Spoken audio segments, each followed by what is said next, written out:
Sometimes, yes, yes, yes.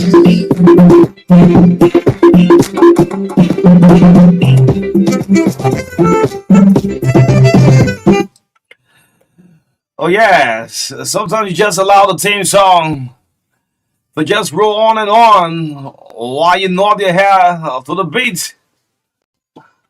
This is the TBS. Bum bum bum.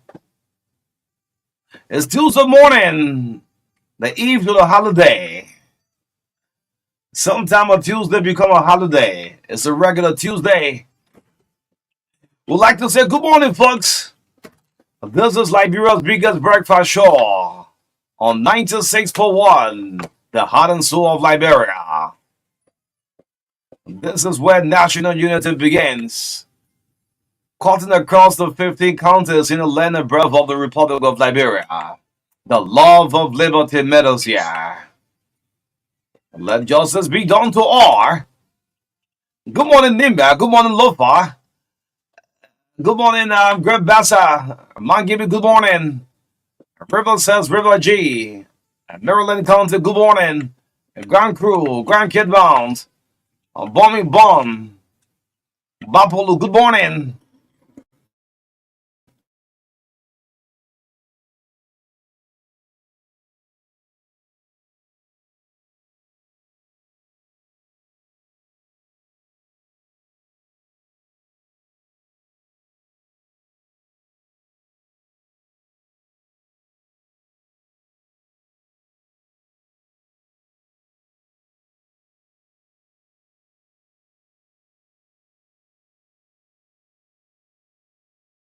Great breakfast up this morning.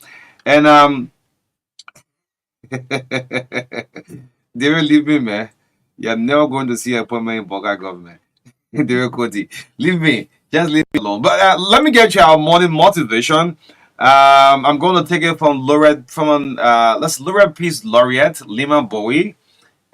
She waking up early this morning. She says, yes, this is the motivation for this morning. Yes, as the Prem reads, hate has talked louder for so long. Greed has talked louder for so long. Liars have talked so louder for so long. Love has got to stop whispering.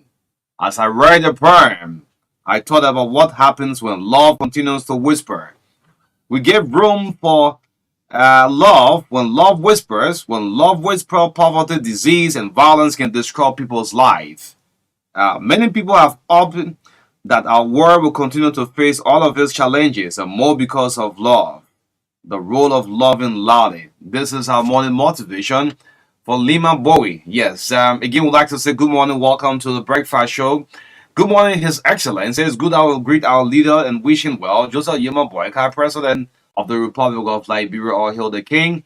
Good morning. Yes, in the midst of all country friends. Good morning, Mark. How you doing this morning? Good morning on you, and good morning to our many listeners. The man looking at a palette. Yeah, okay. Like they make you looking like a palette. Yes, I mean, this is so great this morning. Yeah. That's exactly how it's supposed to be. Right? Yeah, a real palette. Aircraft is landing at RIA. Yeah, so we are grateful to God for life, and we are here again to continue to provide awareness, education, entertainment to our Liberian people. This is what we chose to do, and I think we are doing it with passion. Yeah. Yeah.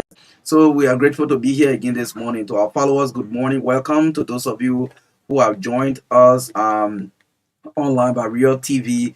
those following us by radio across the country, we love to say good morning to all of you, and to other radio stations who are also reading the show this morning. Good morning, Radio Bashu, and the rest of the radio stations. Good morning, and thanks ever so much for what you are doing to ensure that the information reach our people across the country.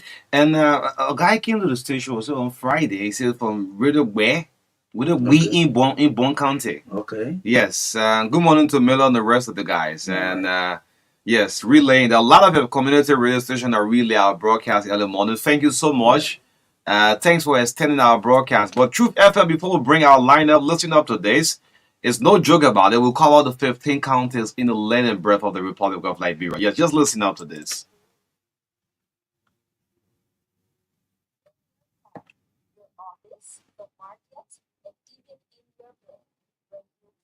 Broadcast in news, entertainment. We are widely listened to across the 15 counties. Truth 96.1. Chief Bravo calling from Maryland County. Yes, we are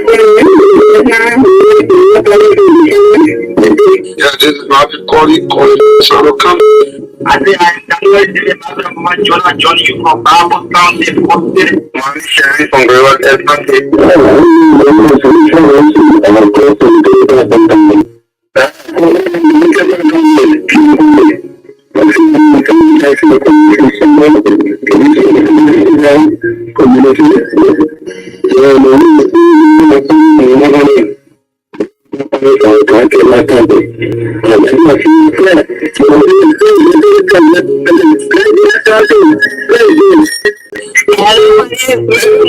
I'm going from Nigeria County.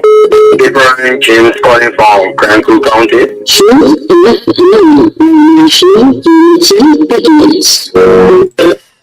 Yes.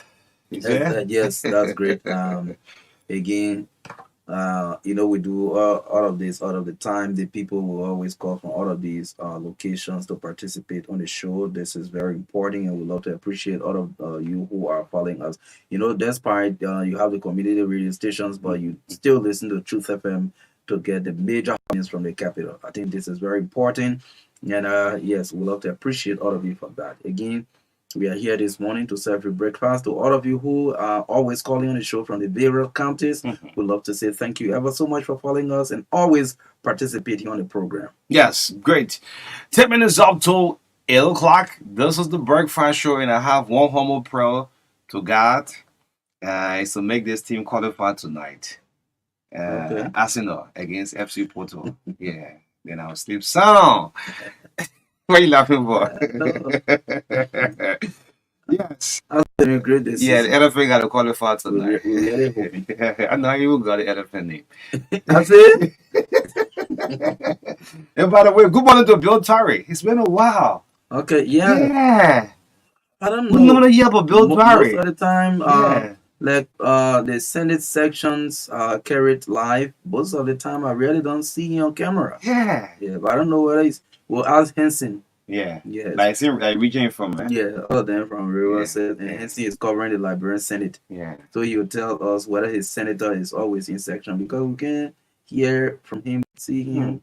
Just want to know. Yeah, still not greeting the Bill Tarry. Anyway, yes, let's have our lineup this one. What do we have for you on the breakfast show? Yeah, so it's Tuesday, March 12, 2024. This morning, we'll bring you the health tips with David Coty for 3 minutes on the TBS this morning. At 8 o'clock, review of the local dailies to give you updates what's coming up in the print media. Again, in our studio chat, we'll look at which one at several government institutions, if you want to call it, but we'll talk about some of these things happening there. Again, the GSC report that O'Neill mentioned yesterday, we will talk more about that.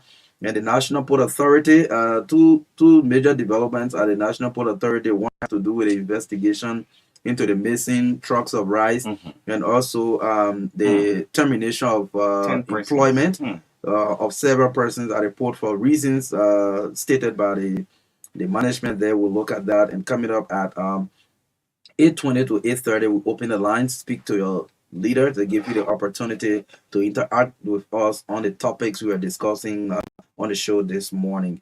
8:30 to 10 after 9, we'll bring to you the former BBC correspondent to Liberia, Jonathan Pilley, the veteran Liberian journalist and now politician. He will share his experience covering the Civil War in Liberia from 1990 to 2003, and his thoughts about the War and Economic Crimes Court. So we have our own, the journalist interviewing the journalist this morning. We have Mr. Pelede here, a well-respected journalist and a statesman we have here this morning. And at 10 after 9, we bring you commercials brought to you by Orange Liberia, the biggest GSM company in the country. 9:15 to 10 o'clock, the head of the Liberia Anti-Corruption Commission, Councillor Alexandra Zoe, will sit with us on the last segment of the TBS.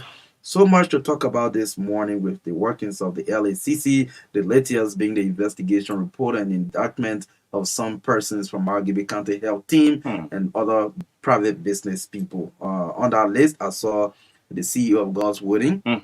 Yes, Odosha Kano. I saw his name there. So yes, the madam will be here this morning to talk a lot about the fight against corruption in Liberia. In the midst of all country first. What a beautiful lineup this morning. Yes, the LNCC boss. Yes, great. And of course, this is the Breakfast Show 96.1. Let's bring on Health Tip with David Ernest Cote. Yes, David Cote is going to fill us in with our health tip this morning. Yes, it's good to always have something, just know something. If it's just little, get to know about your health. And David is doing well with this. Thank you, Dave. Okay. I see why the president want to appoint him, because he got job already.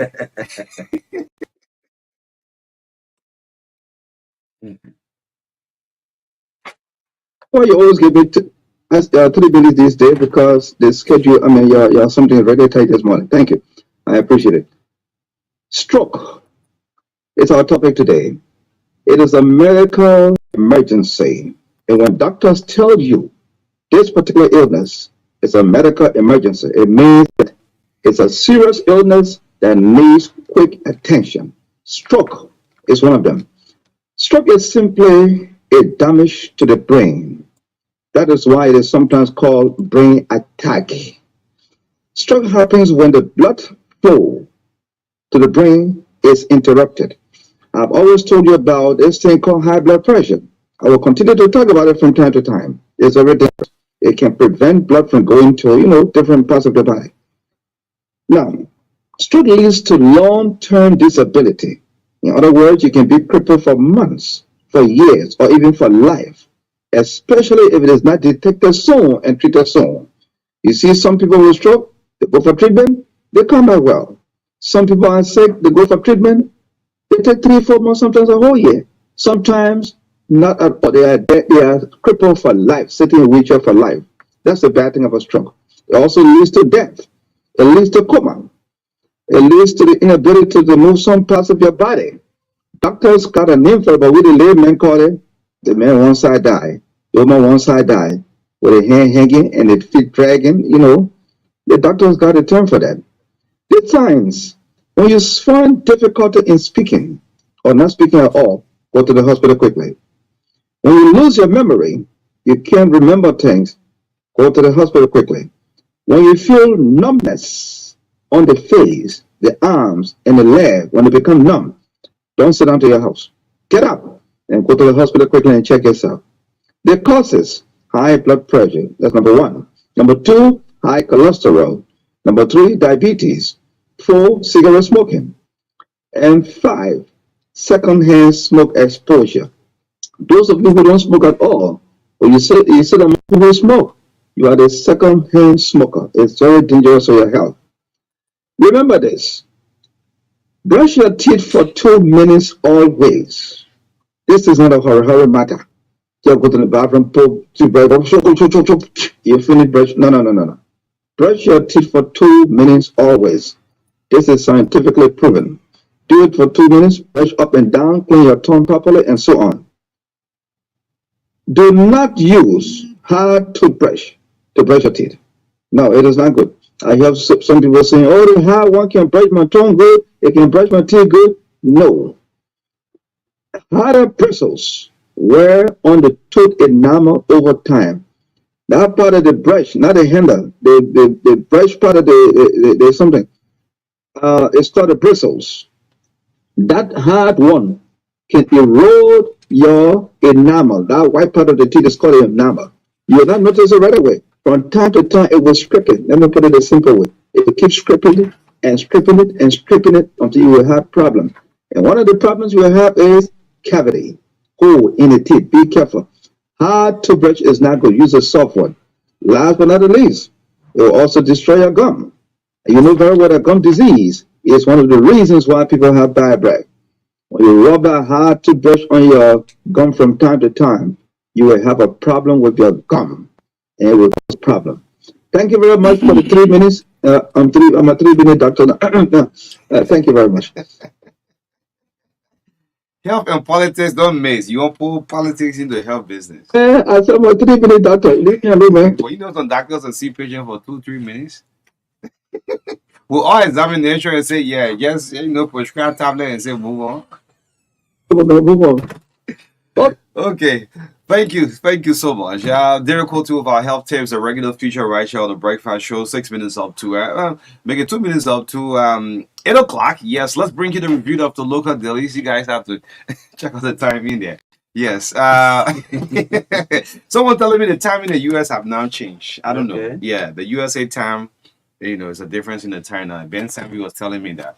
Yeah, Chairman Sanvi said the time now in the US is now different. I don't know.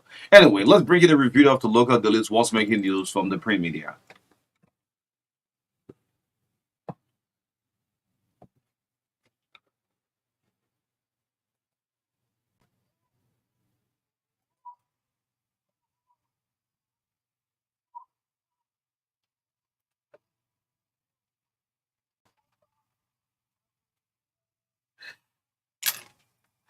Okay, let's bring you the review of the local dailies right here on the True Breakfast Show. It's 8 o'clock already. They started with Mohammed Kenna Heritage newspaper on the newsstand for $40 Liberian dollars. The front page of the Heritage. We want our judiciary to be respected. We're saying this.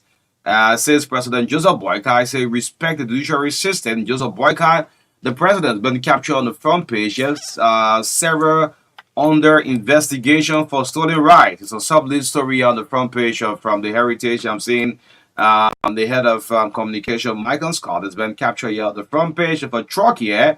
Stolen right. Those on the investigation from Freeport. Yes, ends the review from the Heritage this morning.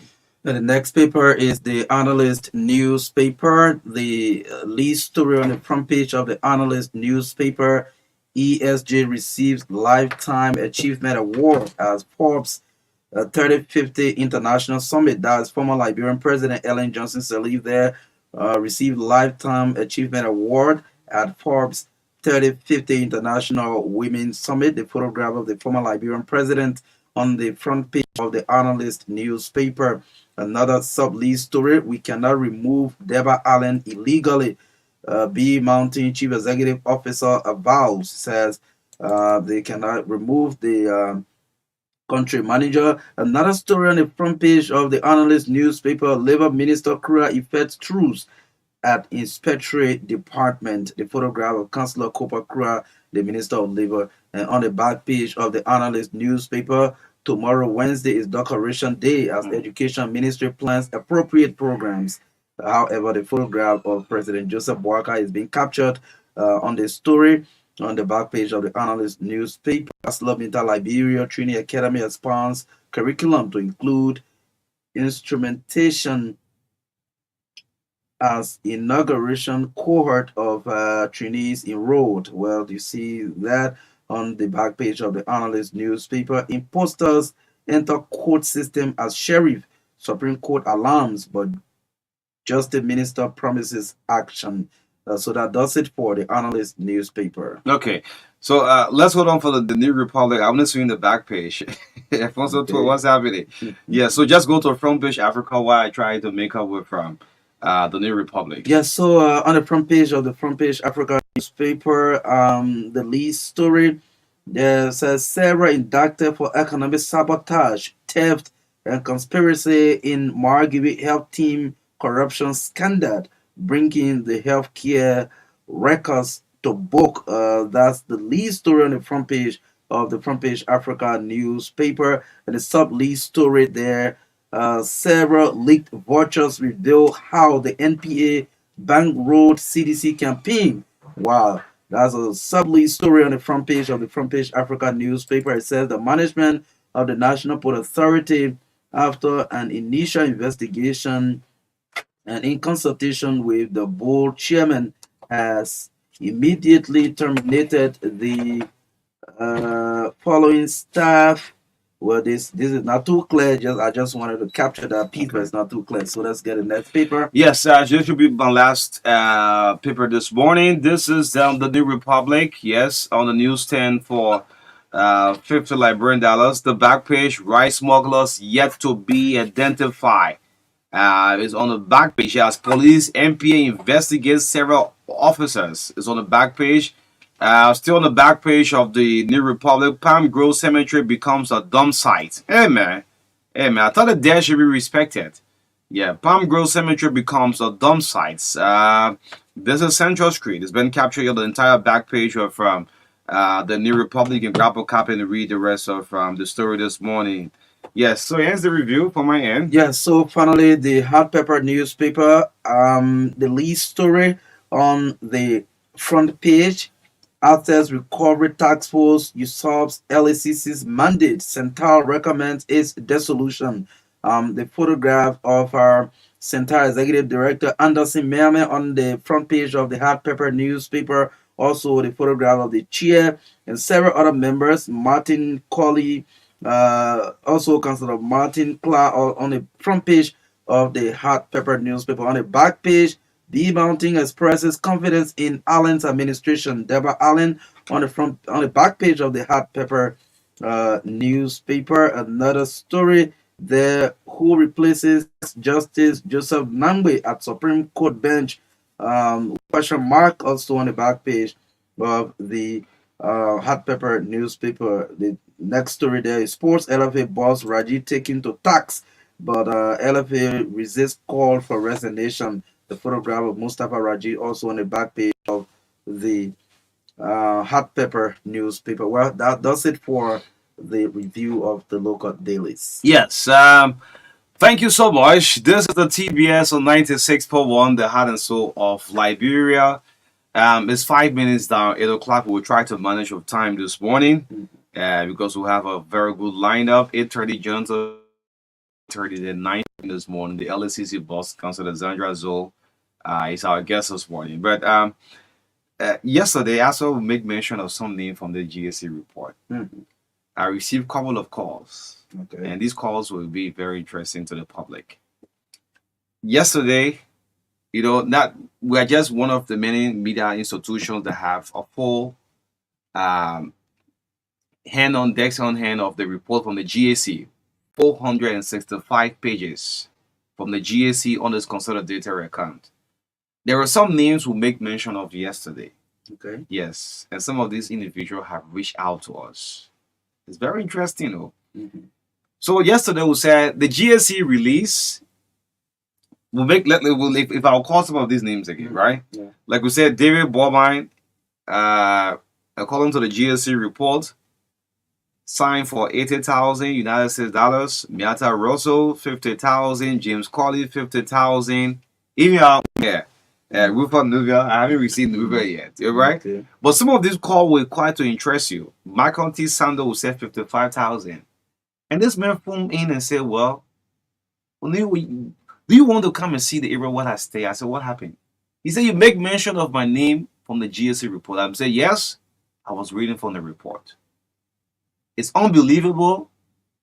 This guy, I don't know how, in fact, his name even got on this list. Then the controller of the internal affairs, the controller too, you have to make that call. He said he signed for 5,000. Then the report said he signed for 50,000. It's very interesting. Then I didn't stop there. I make a follow up to the GSC, and the GSC communication team responded. This is the report they got from where? The central bank. So if you sign for a check, and we know this country we're in, someone will say, well, John Brown, I'm writing the check in your name. It's 100,000 check, but you only get 10,000 on it, right? Now, two ways, please. Yeah, you understand, Liberian people understand this. I'm writing this check of 10,000, but you get 2,000 on the check. make sure you bring what? Housing. There are others too, on the other hand, what will just put name, maybe if they have control over the bank whatsoever, they'll cash it. And these are the kind of problem. So I'm here thinking on how will these people vindicate themselves on this thing? Now it have gone to the public space. And GSC again has said the report they got is from the Central Bank of Liberia, the CBL, those who have signed. So for the benefit of the listening audience, I think next week or so, if you want to vindicate yourself and tell us how your name pop up, because it's going to the public space, we'll give you the time to come and say. Sure. When the 3-4 calls, Marka interest you. Means the body receive this kind of money. Then how can come and see the place I'm living and say, I signed for 55,000, imagine. So again, it's good that we're having the LACC, but there's so much to talk about this one. So I'm not going to take more time on the GSC report. But the report is the report. Liberians, the report is the report. The GFC have informed us that it's 9 million in the consolidated account. And some of you names who have popped up, you know, you have to make some major appearances and tell Liberian people otherwise else. Like John Chiro. John named more than 9 times. 40,000, 50,000. What sort of work he did for the government? I mean, we don't understand it. We're not saying, well, the money can be justified, but come and tell us what sort of work, professional service, even Councilor Prayer Brown, our own council. Council name is here 2 different times. Maybe she provided, I'm saying, a legal service for the government, and she took this $25,000. Rufus Newville too, the former lawmaker. I'm feeling that campaign money anyway. A legal man too. Maybe you provide some kind of service, but don't leave it at a taste because it's been published. Yeah. Yes, you are following up with the report. I mean, the gateway of Liberia nowadays, you know, popping up. Only, during the course of the election, especially the campaign, all of us used to follow, claims that were coming. Some were just, rumors, speculations that, people were using the port to finance other party activities and all of that. But this is coming at a time that the port management is telling us that following internal investigation, they've come to realize that there were several payments made from the Freeport of Monrovia towards programs organized by the then ruling party CDC in various communities. So there were some monies that they mentioned and specific dates that these monies were disbursed for programs in specific communities. They name some in the New Georgia community, Logantown, New Georgia Estates, Import Bridge community, Dole community, Freeport community, where there were programs organized by the then ruling party, and checks were issued, this money were given out for intended for these programs. So according to the port management, they did an internal investigation and found out that some of these payments were not legal. Yes, for which they took a decision to terminate. They didn't say suspend immediately. To terminate these persons implicated into their investigation of employment. So one Gabriel S. Bull, controller. Vakuman Dukle, former controller. Logan David, former LSP director. I don't know what is LSP. So this is Liberia Seaport Police. Okay, Liberia Seaport. Okay, okay, good. Sabato. And I've also named you just for you. Logan David. Yeah, Logan David. Yes, Logan David. Okay, Sabato Dennis, former director of investigation. Christian Brunel, deputy controller. Terrence Doe, isn't he also popular? That's our own man, Terrence Doe. Oh, okay. Yeah, Jeff Binel. Yes, yeah. So P.U.S. Flomoko, here's someone I know. He used to head Qatar Center before, you remember. Yes, he was executive director of human resources. Patrick Sumo, executive director to the office of former managing director Diana Nimbo. Civicus Basigia, port coordinator Buchanan. So yes, these are the names. 10. 10 persons. Yes. So the management said that they are notified law enforcement. The yes, for on-war prosecution. So that's yes, they'll face investigation according to the statement from the port. Yes. So for me, what I want to say on Mhm. this one, I mean, Yeah. these are all household names you making mention. Mhm. Like you see, Pius Flomoko. Flomoko, Yes, yes. he came from Integrity Institution. I mean, we also be careful too because these names here could damage these people for the lifetime. Like Integrity Matters here will reach to right now. Yes. Seku Duple, good morning to you, MD. Let's investigation. For me, I want for GAC the in fact to even audit the entire NPA. I don't believe in no auditors than anything else than the GAC. You don't believe in an internal The, audit? the internal audit sometimes, I'm just saying, at times, You are right. the bosses can have some influence on the internal auditors. Don't get me wrong. There are some professionals, but at times, some managing directors, some ministers can have some control over the internal auditors. But I want the GAC, this Freeport matter, because these are all household. You see these names here now, librarians are going to run of it. And these people may not surface ever in any appointed position in time to come. So let a GSC run a full audit into that Freeport of. That's my own take on it. Yes, Oni, you are right. I think there should be an audit. However, if they are using their internal audit report to forward SIM to the LACC for the LACC's own investigation before, if there's a need to indict them and then send it to court for prosecution, I mean, that will also be another way. But the truth is, people must be given due diligence. Yeah. Yes, people must be given due diligence. And this could, I mean, it should serve as deterrence to people. You see, sometimes people believe that, you know, when you're in government, you have all control. I mean, to do whatever. We are not passing judgment on anybody. No. Yeah.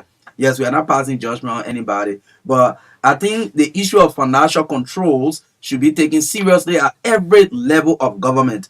Nobody has absolute control over state resources to say, my manager do that. It's not possible. Time will come and you will answer to what you do. That's why today they're talking about War Economic Crimes Code. Other people feel they are feeling offended by the fact that you just mentioned talking about War Economic Crimes Code. So, Marka, you see what I'm talking about? Someone just sent me this. Mhm. This has been circulated on the social media. Richard, maybe let me forward this to you and post this out quickly. Yeah.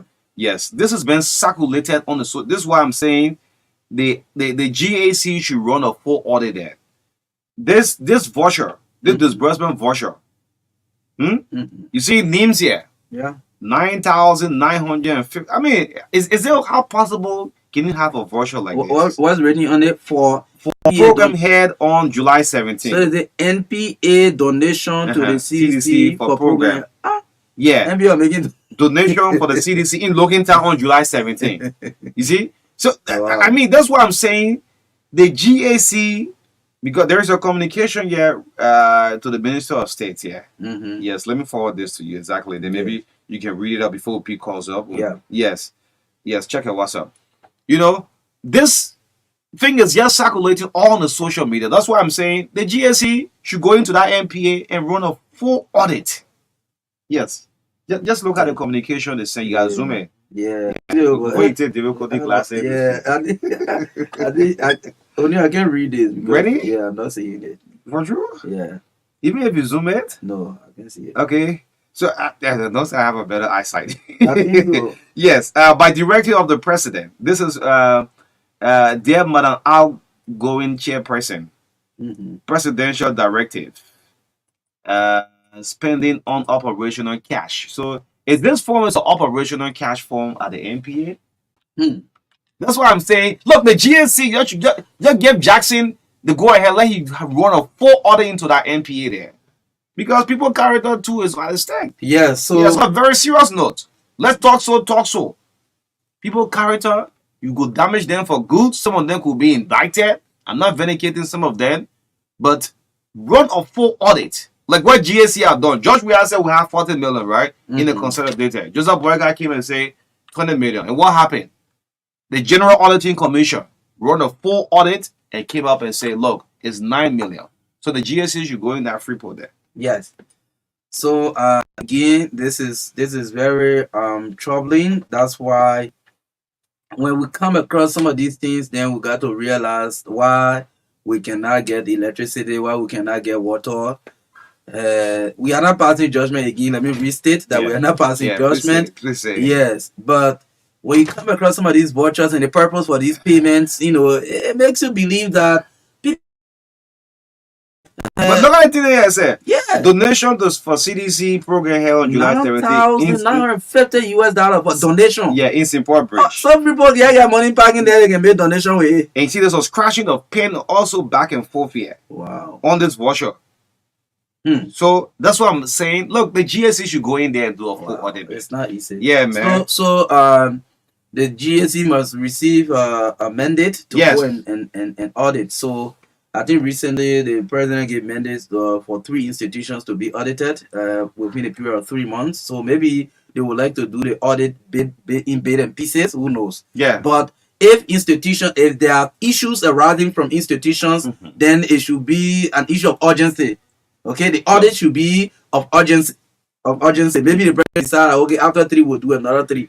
But with these kind of things coming out of the NPA, I think they should just commission an audit. Yes. So that the public doubt can be clear. So that people whose names are coming up in connection to these scandals can be able to face, due diligence and maybe clear their names, or if they cannot clear their names, pay for whatever that have been done. So I think it's important. Very important. So as we pick the calls up, let me close off this one. Sekou Duclair, me, a very young man, sent taking over the NPL. Luto Tapa, your board chair. Last week we had you on Friday.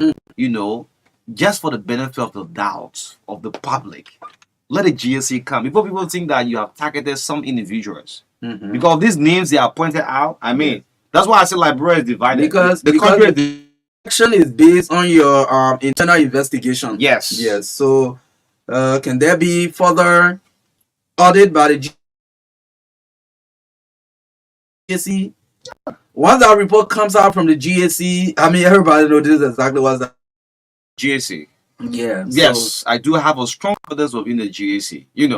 Yeah, let's pick calls up. This is the breakfast show, 19 minutes down, 8 o'clock. The TBS, O'Neill Marka. Yeah. 0770202579, 07702025.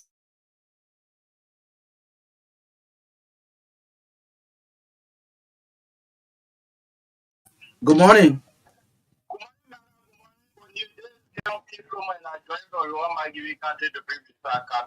Go ahead.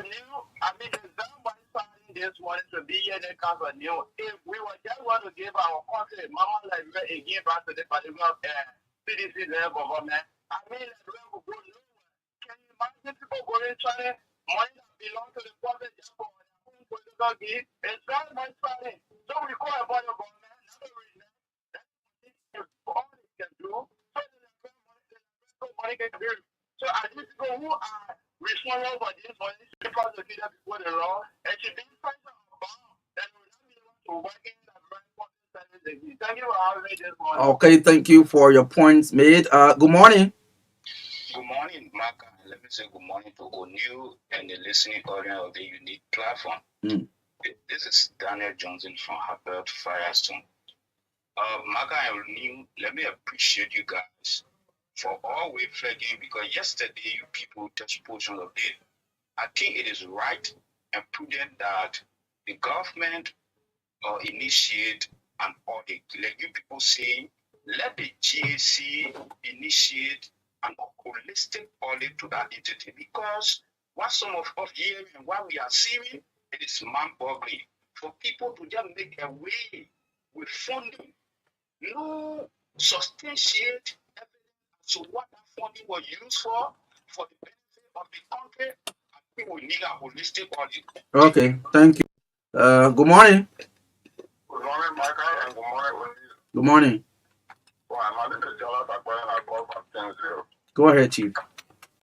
You said there was a caller, there was someone whose name is mentioned in the central bank case that he signed for 25,000, but he increased it to 50,000. For me, I'm not surprised. Do you remember the mob of exercise? That they were people that said they were getting certain amount, but the amount was inflated. And even there were people who said that there were people that were called and nobody could respond, and they were told that they not even exist. Those are the traits of the economic management thing of the job we have government. Some of to another.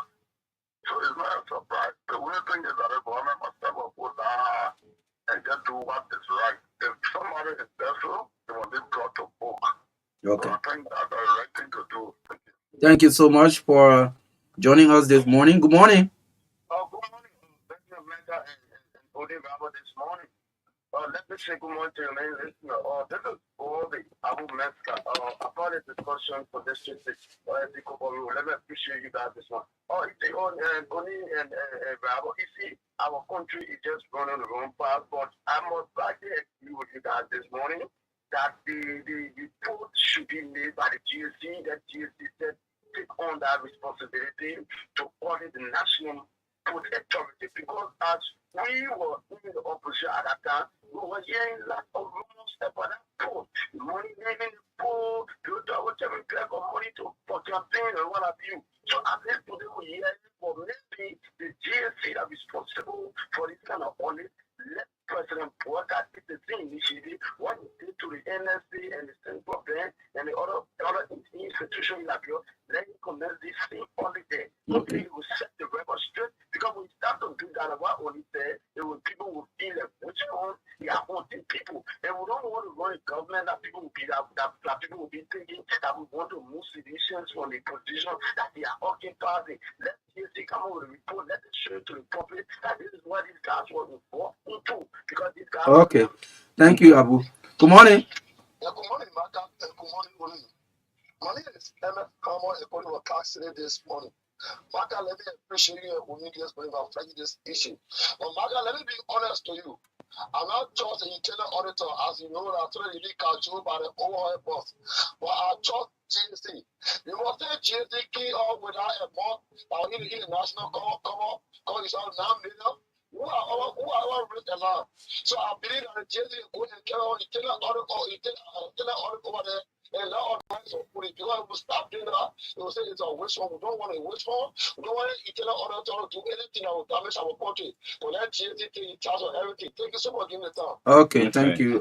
Love the GAC. Yes, we'll get calls until 6 minutes from now. Bring on our guest, Jonathan Pelletti, already in studio. Good morning.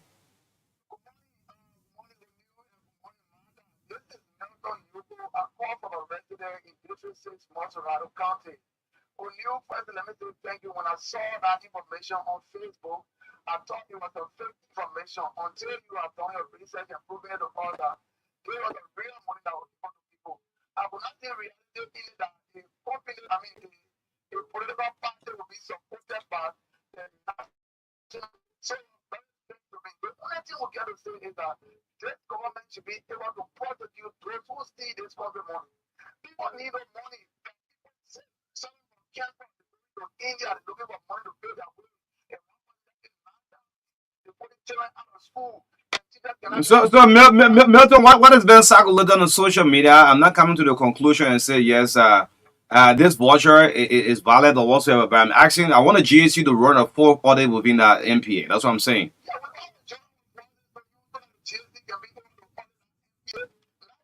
Maybe because of politics, someone can either print out something, and have it post on the social media. So.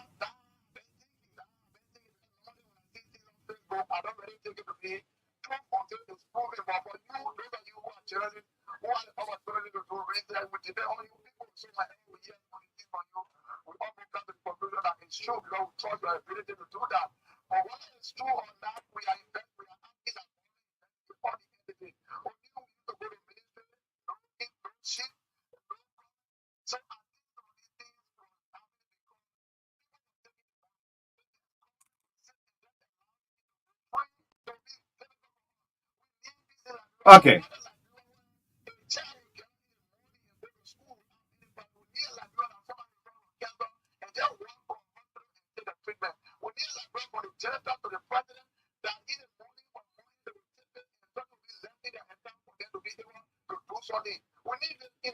Thank you. We need this in this country. Let's just speak. Yes, two more calls. Yes, Yeah. go ahead. Good morning.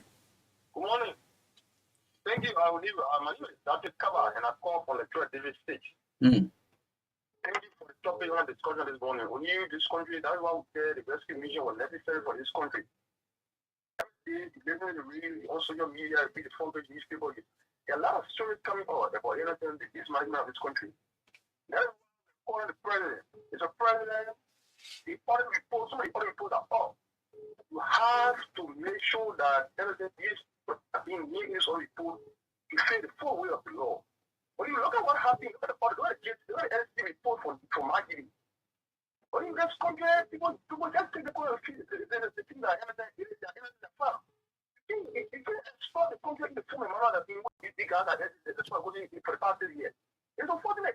That's why my brother said, yo, it's unfortunate for people to be going the form of manner this way. I can't have people being trust of a public office and they continue to behave the way they behave. We need the government to step down to come strong with that. Okay. The order report so much on fire. And the woman need to tell in what the out on his people. Okay. All right. Thank you. Finally. No, No. we'll let you go. We can't do The that. callers are many that you can't pull there. See, you can pick one more off from it. Yes. Just squeeze just one more. Yeah, we'll just take one more. Okay. This one. Good morning. Good morning to O'Neill. I joined the conversation from District 4. And this is the voice of Akwe Eboe Senior. Let me say a big thank you to the two veterans studio for all of the talking points this morning. But Marka, you see, one thing that I've always said, any entity that is in government or any ministry that will receive funding from government budget and that will expand funding, that entity is under the law that this entity must be audited. It is never against the law that any government entity that will receive funding from government, the government entity must be able to account how those fundings was used. And this is why, Marka, some of us we have said over the time that before you allot budget to any spending entity, governmental spending entity, that entity or ministry must present performance reports. We think that with the issue of presenting performance reports, people will be able to account for how they expend money, how they spend government money. But most of these entities and agencies, when they are not presenting performance report, we just allot money to them. That's the reason why some of these things are happening. And I hope that the government will put their feet down to ensure that these entities and ministries present their performance report before doing any allotment to them. Thank you. Thank you. The talk will listen. Yes, again, we want to say thanks to all of the calls. It's 8:30 already. This is the breakfast show. For me, on this matter, I want the GSU to run audit of all of the ministries, autonomous agency. Look, Sekou, good morning to you, the MPA boss. Yes, let the GSE play their own professional part and do this. Call the GSE and let them run the audit. You start, no one say today or tomorrow. Yes, you came up with a mindset to wish on us. Yes, it can be MP, it can be water and sewer. Of all government institutions, the GSE, that's not responsible. Let them run a full audit. Look, the IA guys, internal auditors, it's not that we're discrediting you people, but sometimes, this is Liberia. Sometimes you guys can be influenced. So let the GSE run a full audit. Yes, thank you so much. Yes, we have to stick with the time we have in studio.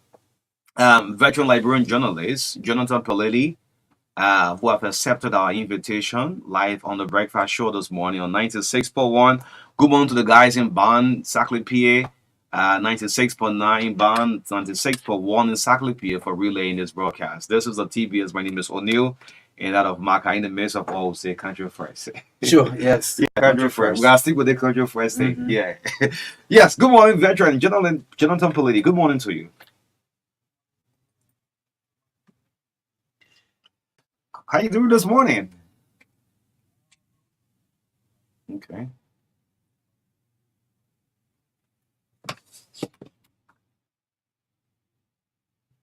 Okay, great. Our last interview Marka we had with Jonathan was just for the runner. Yeah. Yes, super.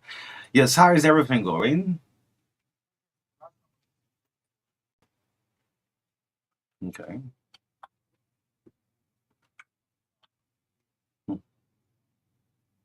Okay. Mhm.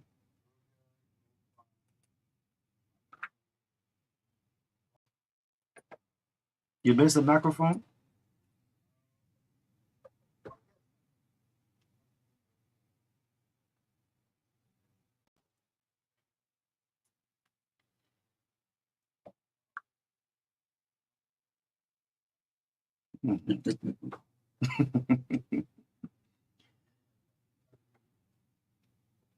Okay. And now we're interviewing you. Yeah. Mhm. You said goodbye. Okay.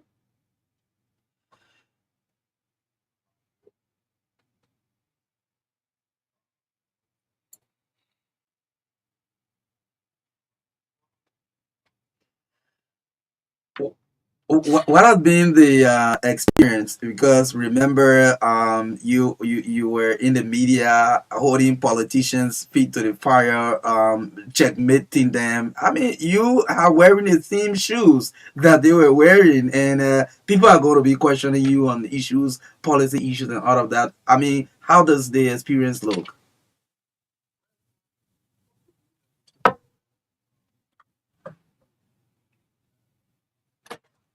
Okay.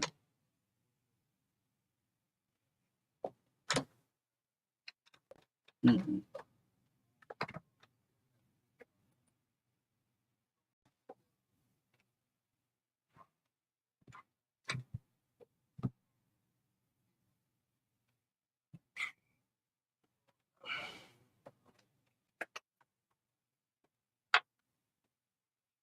Mhm.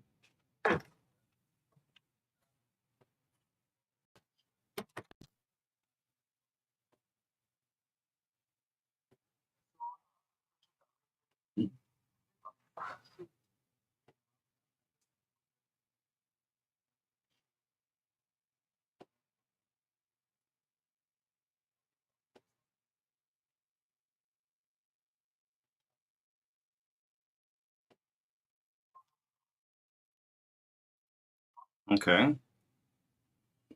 You're board member already of the LWSC. So when LWSU goes wrong, then we say, yeah, look, Jonathan is part of the board there. What is Jonathan doing? Mhm.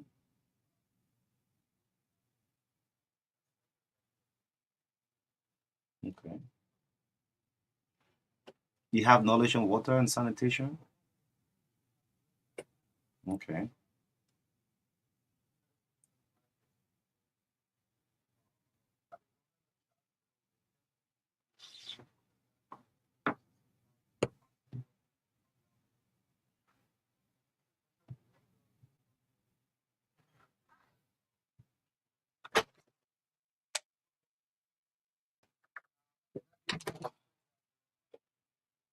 Mhm.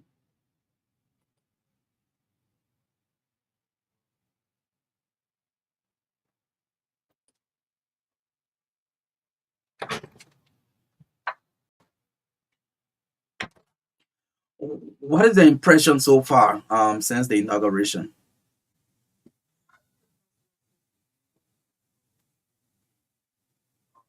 Ways you expect people who have been given responsibilities to really do the work for which they were elected. I mean, they were appointed. And so even naming things that people are investigating now, my hope.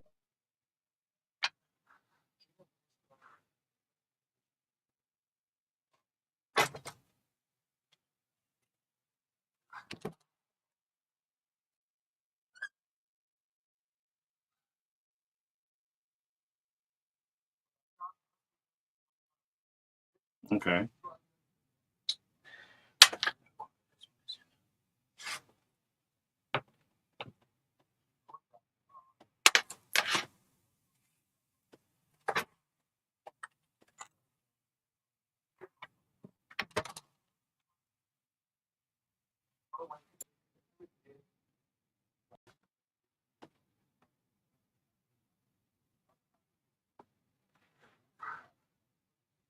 Okay.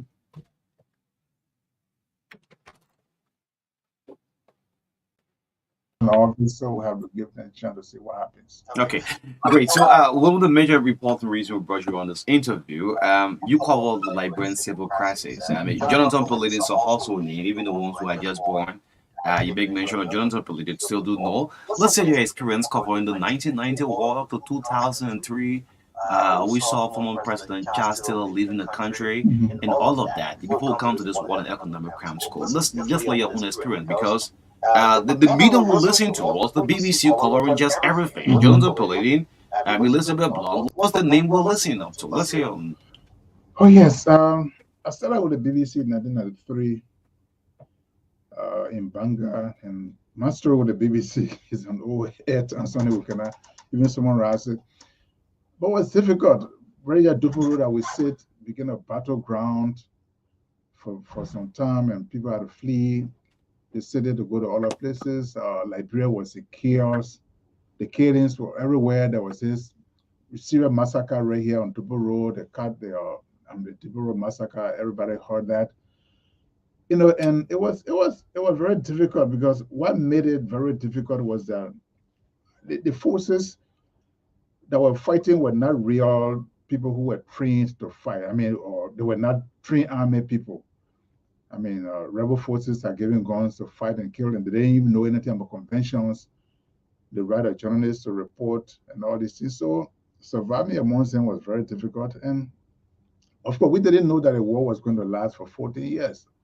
It caught up with me right here in Pinsville when I had run from my home in Monrovia, central Monrovia, because the war was ethnicized. Generally, people were targeted for the language they spoke in, or the whatever tribe you come from. So I had to leave where I was living. I was in Pinsville here when I saw MPFL people for the first time on the 2nd of July, 1990. Before then, we hadn't known anything about rebels in Liberia. We thought rebels were some robots. We didn't know that rebels were human beings and all this. And so, we were just, everybody was yearning, at least the vast majority of the people in Monrovia were hoping that the war should enter Monrovia because some people were fed up with Samuel Doe. They didn't know how devastating the war was going to be. And so even when we were taken from right here, Academy Junction to Omega, we thought we were going to be there for 3 days to come back because that's the assurance the rebels gave all the NPF people. Okay. But on 3 days, ended in 14 years, we didn't come back to Monrovia. And so it was very terrible for our country. There was no law and order. What started as just a movement by NPF, Charles Taylor, Prince Johnson, and other people, ended up with about 7 armed groups in this small country, and everybody was fighting for some territory. And it was in the last days of Taylor, he had Air forces coming from Lofa County through bombing to attack Monrovia. People here call it War 1, 2, 3. Then Model headed by the guy who is now Senator Yaya was coming from the direction of Buchanan. They came to as far as St. John River there, on the Baza Highway. So, and Taylor had forces, 2-front attacks happening. So it was difficult. No water, gasoline. I got remote buying a gallon of gasoline for $35. Okay. Because when rebels took over the port of Monrovia, they had control of the rice, and gasoline, petroleum products. So we in central Monrovia didn't have that. People who were smuggling these things to bring, if you're lucky, you get $35 per gallon. How was he reporting Jonathan? At some point in time, they said Jonathan is pro-government. He reported because he across the line with Charles Taylor. His report is this way, or you are pre-recorded. How was it done? Well, people didn't understand what was going on, but it was because of the way I reported. What people used to call the rebel line is why the BBC created that confidence in me. They don't compromise their editorial policy for anything. Okay. If they know that you are not doing the right thing, you don't stay there for even 2 weeks. You don't stay there for even a day if you are not doing the right thing. So sometimes I ask myself some questions. I ask people, are they saying that BBC people didn't know what bias reporting was, that they would keep for 30 years? Is it that you get human shortage in the country that they would just keep? So as the criticisms were coming, commendations were coming from the BBC people. So in fact, they were worried about my life because the Taylor area, for example, they didn't have ECOMOR. No. MPFL didn't have barrack. What's catching up? You said that the rebel have now crossed the Gabriel Johnson Tucker Bridge or crossed the Jimmy Carver Bridge. That is at 3 o'clock. Then 5 o'clock, it was a rebel retaken. Exactly. Because technology has improved now. The satellite dishes that we used to use were very heavy and very expensive, $25 US per minute. And so you couldn't risk taking a satellite dish with you to the war front because of the possibility that you could get killed or the item could get taken from you because You could set a satellite dish to look for satellite for 35 to 40 minutes. And so what the guys used to do was at about this time, around 9, 10 in the morning, they would record, they would interview you to give them an update of what was happening. Like, so the update was about what happened overnight. Maybe at that time, the fighting had come to Pool River. The skirmishes were still there from between Pool River and maybe Rick's Institutes or coming towards, Jatono. The skirmishes were still there. That was the situation at the time of the interview. So they are asking you, Jonathan, what is the situation at this time? So the situation overnight was that situation. So if this interview is done at 10 o'clock in the morning before we would leave to go to the war front, because there you may not have the satellite dish to do interview, and the interview is being played like around 3 o'clock. From 10 o'clock in the morning to 3, situation was that situation.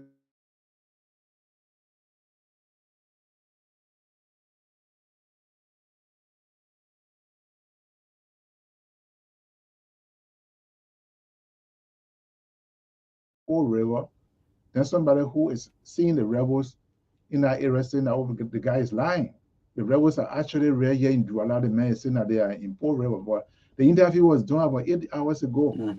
So, but it was difficult explaining this to people because of some anxiety. They wanted the war to come to an end and all these things. So, but I could understand the situation that they were in. But those were the challenges that we had to go through. And of course, if you had to go live, for some reason you go live. Like when Sutton Brick, that Jamaica Road there, changed hands many times, and at one point I tried to go there for verification. It was very difficult to get there, and I had to rely on what the guy who was in charge of the area, Roland Blow, had to say to me. Because even approaching battery factory there, the borders were too many. I mean, everywhere. So he Roland Blow even advised me to go back. I had to go all the way to St. Moses to wait there. But even at that, when the road is clear, the rockets are flying all over the place. So Ronaldo admitted to me on the phone that, look, Jonathan, we had lost control of the bridge. Our men are retreating. So I reported You that have to retreat. yeah, they were retreating from the bridge. So I had a report that they had retreated and that the rebels had taken control of the bridge. And so the same Roland Duo announced to me later, 2 hours later, that we managed to fight back. We got reinforcement coming from different places. We have taken the bridge. And I reported that, and people said, "Oh, they're playing with the guy. He knows that the Taylor forces are not in charge of the bridge." He's reporting, but I was the same person who reported that the bridge had been taken. It was very devastating, and there was no control. People entering funeral home to loot. I saw St. Moses at Banafé Junction there, walking up crying. He said the guy had entered my mortuary. They are taking things from there, the funeral material from there. No control. So we had a situation here where people were just giving guns to fight, to occupy territories, and I was given an opportunity to leave this country, but decided to stay. Had there been a time for you to say goodbye? I mean, some point in time where you feel your family life was a serious risk that with the heat of the war. They give us on the way. So let's just get it. Let me just let it go because of my family. Oh your yes, life. at some point I had to take the family from here to Freetown. In fact, I didn't even have the opportunity to escort them to the airport, where the very day they were going, rockets were landing all the way in Monrovia. They reached Freetown before letting me know. And of course, yeah, I reached a point where even the U.S. ambassador we went across the bridge, they had a conversation with the rebels because they were in Vata. And he came and my name was all over the place. Jonathan Peter, I mean, as though I was the one that really started this war. So the rebels are moving in from Tottenham Bar, and one person they were targeting. So the U.S. ambassador was scared from my life. He said, "What do you want to do?" So I told the ambassador, if it becomes so serious, I may leave Monrovia, but I'm not prepared to leave Liberia. I want to see an end to this war, and so on and so forth. So there was a time where they even had my name on the list. They were evacuating people. There was some warships came here. They were off the coast of Monrovia, evacuating people on a helicopter from the U.S. embassy to the place. Associated Press asked them to take me away from here, but I didn't go to the U.S. embassy compound prepared. I had gone there to put pressure on them to open the Greystone compound. 18,000 people standing to that place. The U.S. embassy is now 18,000 people looking for a way to go in. The Americans were skeptical. They didn't want them to go in. So I had to go there to talk to them to say that if these people remain out to be killed, people will feel guilty.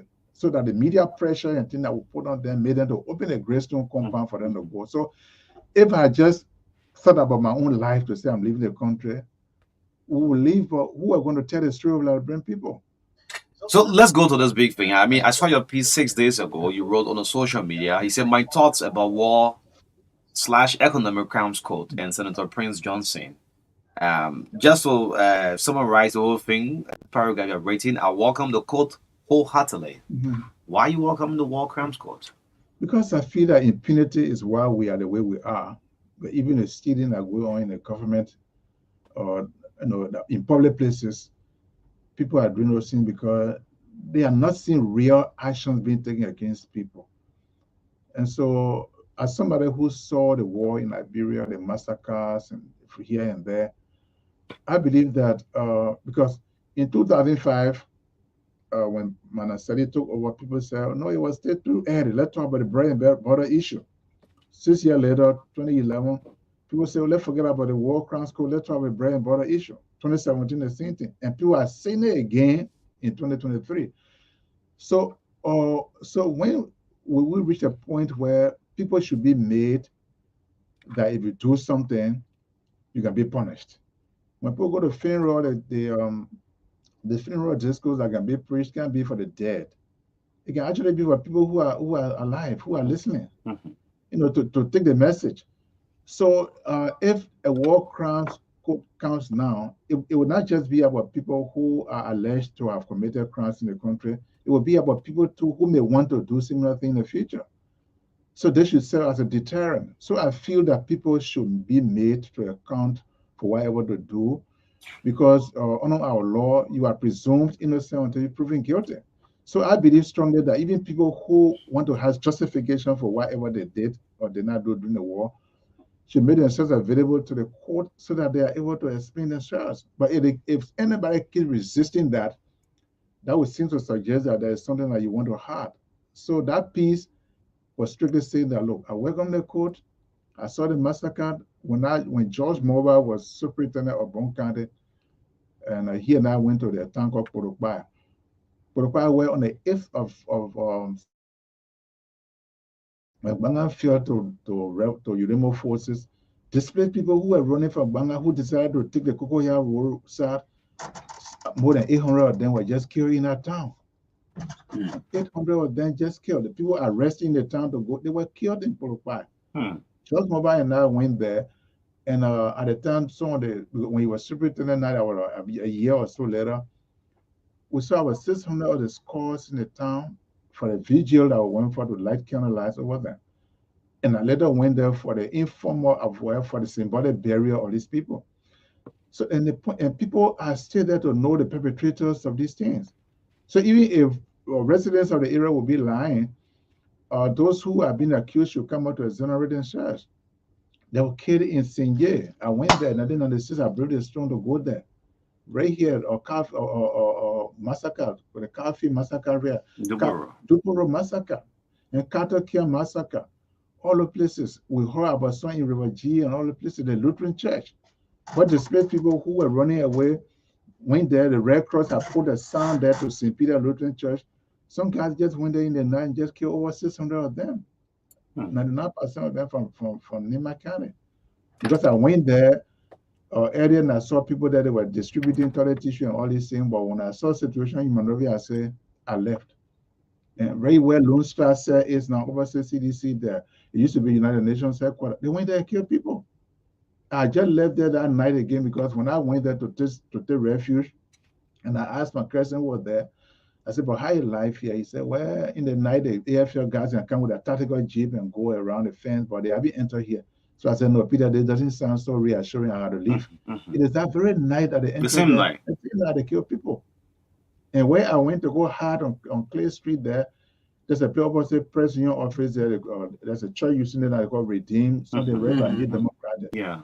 I was there. My cousin were four of us lying down in the boys' quarter.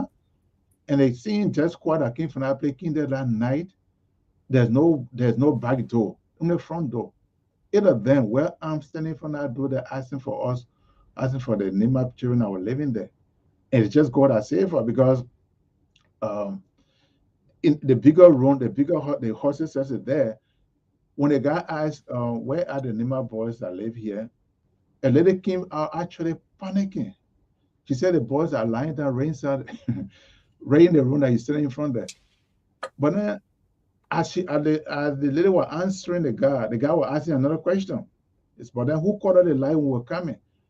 So the lady answered that we were lying down in that room, and the second question from the guy they clashed. So they didn't really hear. Yeah, And the what I mean is answer. just called because our 8 person, how can even one person did not even hear what the lady had said? So when the guy asked who called out the lie, he said the landlord's son. He said, "Let's go. Where is it?" He went.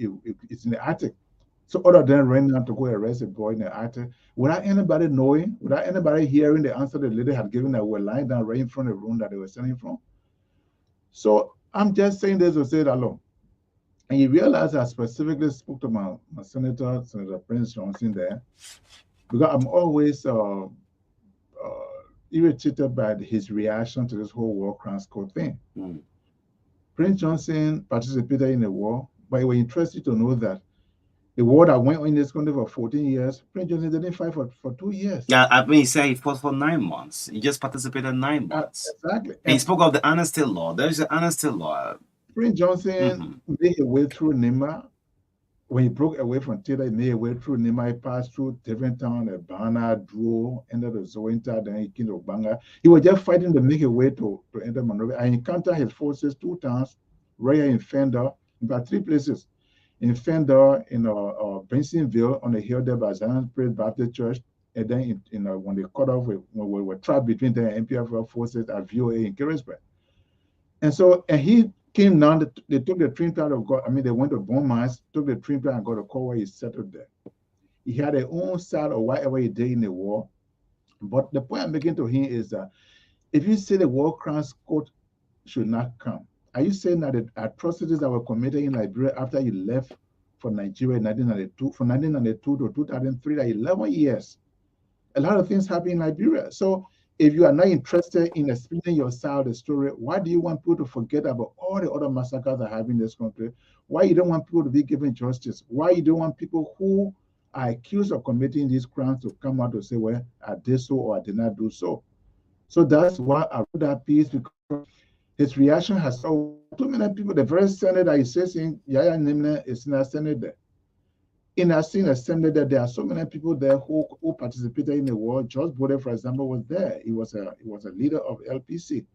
So this could be an opportunity for them to come out to say, well, most of what people say about all was not true or was true, so that we close the chapter on this instead of just sweeping under the carpet. Because people need to be told in this country that when you commit certain crime, you got to be made to answer questions. If you are right, the law is going to say that you are right.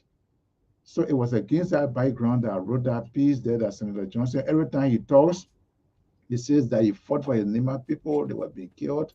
I agree, Nima people were being killed in Monrovia. I agree. That's why all of us were running away. That what brought me to Academy Junction here. I was seeking refuge there before I could see MPFL people. But we saw deliberate killings in Liberia. As journalists who cover the war, I know that a lot of the killings that happened in Liberia, people didn't die in crossfire. They were deliberate killings. So why can't people come out to explain why they did this thing to their own people? So if or maybe what is being said about a particular former warring faction leader is an exaggeration, the investigation is going to establish. Judges are not there to just grab you and put you in jail. Due process. They will give you due process. If you are exonerated, of course you will be exonerated. If what people say about you is just a witch hunt, it will be established. But I believe that we have to have this court. And the court is also for economic crimes that have made order for to be. See why you are naming this money. If what you say is true, if it turns out to be true, where people just go and sign for money for institutions, everybody is going around here. I'm sitting around here, bro, no money in my pocket. I'm quoting the GSC report. Yeah, So you see, so if all these things are happening in our country where some people just feel that they can take it from us, whether we like it or not, they will take it in the Liberia, what will come out of it. We need to live under the law of Liberia, that if you have $5 in your pocket, let it be something that you actually earn, that you are proud to say that I work for this and I got it. But if what belongs to you and me, somebody will just go and take it in the feed and nothing will come out of it. And I saw So, some misstep in our CNPA before President Weah left power. I can remember there was a little girl from St. Teresa Convent who does the WAS exam, and they wanted to give her scholarship or financial assistance. President Weah didn't send her to Education Ministry. He said they sent her to report to Bay Okay. to go to make money available and all these things. So are you saying that Bay should collect revenue and spend it at the same time? So we have to be a country of law.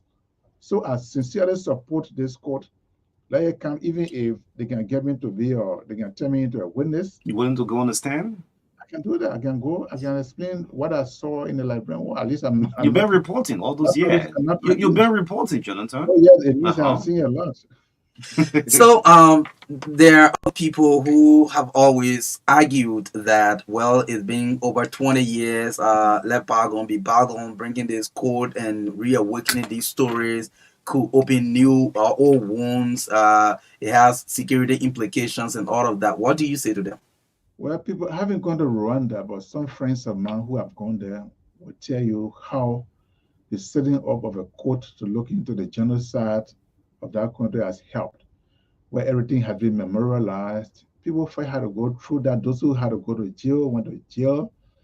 Then reconciliation came about because the hurts are still here. And people who participated in the war, who created a problem, are not reverting to the background to say that people will stop seeing them. By the time they see their motorcades passing, they see them living flashy lifestyle, and you think about how that person killed a family member, then you start to grieve. If we had a situation where those who knew that they actually participated in a war, who created hands for people, have decided to say, well, I will live a private life, go to my farm, so that it would take 2 or 3 years for people to even hear about me or to see me. Maybe people will forget about because Liberian people are going to forget. But if you have a situation where your vehicle, you are going to town, maybe in a taxi, but the guy who killed your father is coming to say, get away, get away, get away, back off the road, and the person Mhm. should pass. So all these things, so once they still want to be our leaders by force, once they still want to have a say in the political affairs of our country, I'm sure a lot of people will still be feeling aggrieved. And the way out is for them to come out to say, so it's never late to look into what happened to people. Because if we just say we are closing the chapter on this, it will be cosmetic. What you say, well, bygones be bygones and all these things, the reconciliation people talk about in the country, you don't have to spend millions of dollars on reconciliation conferences, but certain actions that you take, getting people to account for the action, for example, will make people to say, well, at least I'm satisfied now, we can move on as a country. Finally, from my end, there are debates concerning where should this court be, whether it should be in Liberia or outside of Liberia. What is your stand on that? I think the court, I understand the concerns of people who feel that it should be out of Liberia um, because of maybe fear that some supporters who want to take to the street. But two things I can say here. When the international community decide to back you to do something, there's nothing that anybody can do to stop that from happening. You think they are back in Liberia now? Where if that we getting support from, we are hearing that when the U.S. envoy on global Global justice criminal was here justice, yeah. recently, for example, she expressed support that if the court was set up here, obviously the government would I mean the government or the U.S. government would support the process. So my thing is that okay, you can decide to have maybe a branch of the court somewhere for specific people to be tried there if you don't want to get maybe distraction. But again, Liberians need to see the process themselves because this thing is not just meant to punish people. It's intended to also teach everybody some lesson. The young people who feel that every argument should take up guns for somebody.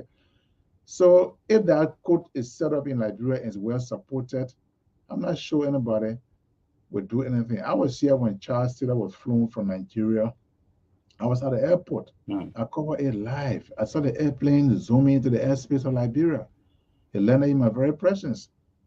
I saw the Solicitor General and other people marching on the plane to receive Taylor to be placed in handcuffs and put on a helicopter to take to Sierra Leone. MPFL or former MPFL fighters were in their thousands across the country. They didn't dare go around there to do nothing. So nobody can send a word of justice. But in this particular case, I think once it is about everybody's been waiting for this thing to happen, that those who participated in the war, who headed the different armed groups are waiting for it to happen. We will not see any agitation and all these things. Who are the former generals anywhere that want to do? These boys are carrying on their lives and all these things. A lot of them do not even want to be associated with what happened here in this country. They don't want to be called generals any longer. So then there are no generals sitting down anywhere ready to do anything. Scare tactics should not make anybody to circumvent rule of law in this country. People should be waiting to come out to explain what they know about what happened in this country. Okay. Yes, the voice of Jonathan Pelletti. Yes, live of us on the True Breakfast Show. Let's get the lines activated. You've been following the discussion. Yes, let's take a couple of calls. 0770-202579. Yeah, 0770-153-265. Let's do a minute per call because of the time. David Ernest Coty, quickly, 1 minute. Thank you very much. Good morning, Jonathan, you were on by the BBC. You were invited to London to receive a certificate. It is a time you took your wife there. Tell us about that certificate you received and why you were on. Now, come to the war crimes thing. No one should hide behind the background piece of card. While it is true that we, the captures and signatories of the piece of card, did not talk about war crimes code, rather is, how you call it. But the point here is this is what the Liberian people want. And the reason why I believe there must be a war crimes code is that we want to prevent it from happening for the second time. I listened to our former president when he returned from wherever he went just the other day, talking about the battle line has been drawn. What battle line? Wait, no.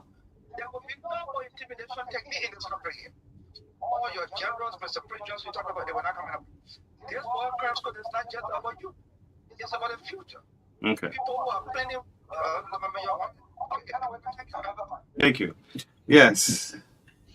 David Coty. Good morning, and let me say good morning to one of our proud sons, impression of Mr. Jonathan Pelletti. This is the voice of Prince Kulaket. Let me add my voice to the voice in calling for the World Economic Plan Code. Like I told someone, the war will fought for more than 14 years. According to history, Johnson only fought for 9 months. Why is it if he agitated whenever he hear the establishment of World Economic Plan Code? And for the record, he's the only rebel leader who went through get power over and went into ESA. So he had good reason to defend himself. And what is that when you stand by a cause, when you do something for a reason, always feel proud. It is because of Senator Johnson today I can speak my dialect frequently on the streets without being arrested. So there was a reason, and I think through his explanation, the court will grant him that extra opportunity to be free because he did it for a purpose. Thanks for the opportunity given. Prince, thank you. Good morning. Let me get this one. 0770-202579. 0770-202579 is the number. We have with us Jonathan Pelletti here this morning on the TBS. Today's caller. Good morning.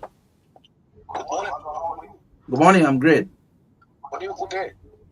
Go ahead, Chief. Yeah, my name is Ebony and I come from Firestone. Okay. I want to say good morning to Jonathan Pelletti. Good morning. And I just want to say thanks so much to him for most of this relation. I just want to make a specific reference to this Oba massacre. Mm-hmm. Because I was one of those who saw that scene. I lived in Banga over the course of the war. And when the guys entered Banga, we all decided to leave Banga. And along the road, we passed through the Bishop and was somewhere called Pakistan. Thinking that the war was used a short period to be able to go back. But then on this day, we saw a group of rebels shooting from the other side, so we decided to flee and go to the other area. The following day, that was how we came across this scene. So you see, for those of us who live to watch the war scene, when these things are fled, it breaks your heart. Okay, those that were killed, they were professionals. You saw people stomach being open. People on the hair were being cut up. People were being brought into pot like bush meats. So the issue of this program is not just an individual, it's about the country. So, Jonathan, I'm so proud of you. I'm so proud of you, and let us continue to take this message all through. Thank you. Thank you. Let's take Bobby Addison. Bobby, good morning. Good morning, Marka. Good morning, Odi. Good morning to former commander in chief on the front line. Good morning. Good morning, Bobby. Good morning. Yeah, he was commander in chief for all the journalists on the front line. I want to say thank you to Jonathan. He was one of those that made me to speak on the BBC to cover the war in Ivory Coast. And also, what Judy Bryan said that he led the voting campaign out was through the instrumentality of Bill that covered also the BBC focus on Africa. All that two leaders said is true. We used to be on the front line. I used to do a zone road across the bridge. And Bill Leonard was the target. The land forces got across, wanted to kill him, and I even stood the guys out with John Bill. Because I said, what John Bill did? I said, I'm John Bill, so we'll to the video recording for Charles Taylor. And it was just a sharing joint. So God said, no, it's not. And he put about massacre like you talk about. It's true. One of our cool practical is brother also was massacre in that era. And in the lot of the same in the war. One want to be so. During the time for investigation, we still have former journalists or former journalists to testify what we saw on the phone lab. Okay. Thank you. Okay, thank you. Let's take at least two more because of time. Good morning. Good morning, Marka. Good morning, O'Neill, and good morning to our veteran journalists in studio. Good morning, bro. Calling this morning, my name is Urias, calling from Anderson, first day this morning. Mm-hmm. Yeah, I want to say thank you to Mr. Fidele. You know, we have been small in this country following him, and thank you for the good work that you have been doing for this country. But coming to the point, let me say this and let me clear. The culture is still going to stop, and people is still going to learn to respect the rule of law. So we support the work so that people can stop with the culture impunity. People that stop what they do in this country. We are tired and we want justice for people. And something our community people that come for it. Okay. Thank you so much. Thank you. Finally, this is the final one. Go ahead. Good morning, Marka. Good morning to President Leader. My own is what the expert will come and recommend money to put the game. Let me just thank to him very much for that ever that they are on the period I was doing a lot of the work to send up where he was indicting people. Secondly, the third one was during World War III in Ghana, where you see there comes from all area exactly what he was doing, exactly how the military charge money. I think I said it all. The issue about the war is for example, enough our senior senator alone, the number of people who took part in the war. For example, if I was up on my new placed on the west side of the war, what we saw our war was this side. Doing work for the Nima people and to the Nima by the one that is for the poor Nima. So what we take them to the leader they are around to start to see how they can push the idea and see how they can provide for the that they provide. So I want to say thank you very much for listening and thank you very much for listening. Okay. Thank you, Walter. Thank you so much, and thanks to all of you who are called to participate on the show. So we'll just give Mr. Pele the next 3 minutes to respond, and then we can close this interview. Okay, the versatile difficulty wanted me to talk about my speaker, the award in England. Yes, in 2008, I won the Speaker Award when I was invited there to be a guest of the speaker, to be given an honor for the level of work they have done in Liberia. And so that they called the Speaker Abbott Award. That was in October of 2008. But before then, I had gone there 2-3 times for some honoring programs. This is what I said when the criticism were going in Liberia, I was being called in England to be honored because they were following what I was doing here. And so a lot of the other callers agreed to what I said. And I want to close by just saying, look, all of us want to see the best for our country. We have a situation now where 21 years after the war ended, social services are still not really being restored. We are struggling with electricity, with water supply. The education system is bad. The hospital system's challenges. Only rich people can make it in this country. So we want our country to be a place where our resources can be used to improve the lives of our people, so that it's not everybody that has money to fly to Ghana, for example, for treatment. It's not everybody that can send their case to private institutions. Here in Monrovia, even specialists who are medical people who are sent overseas to be trained to come back home, when they come and open their own clinic, and the clinics are very expensive for our people.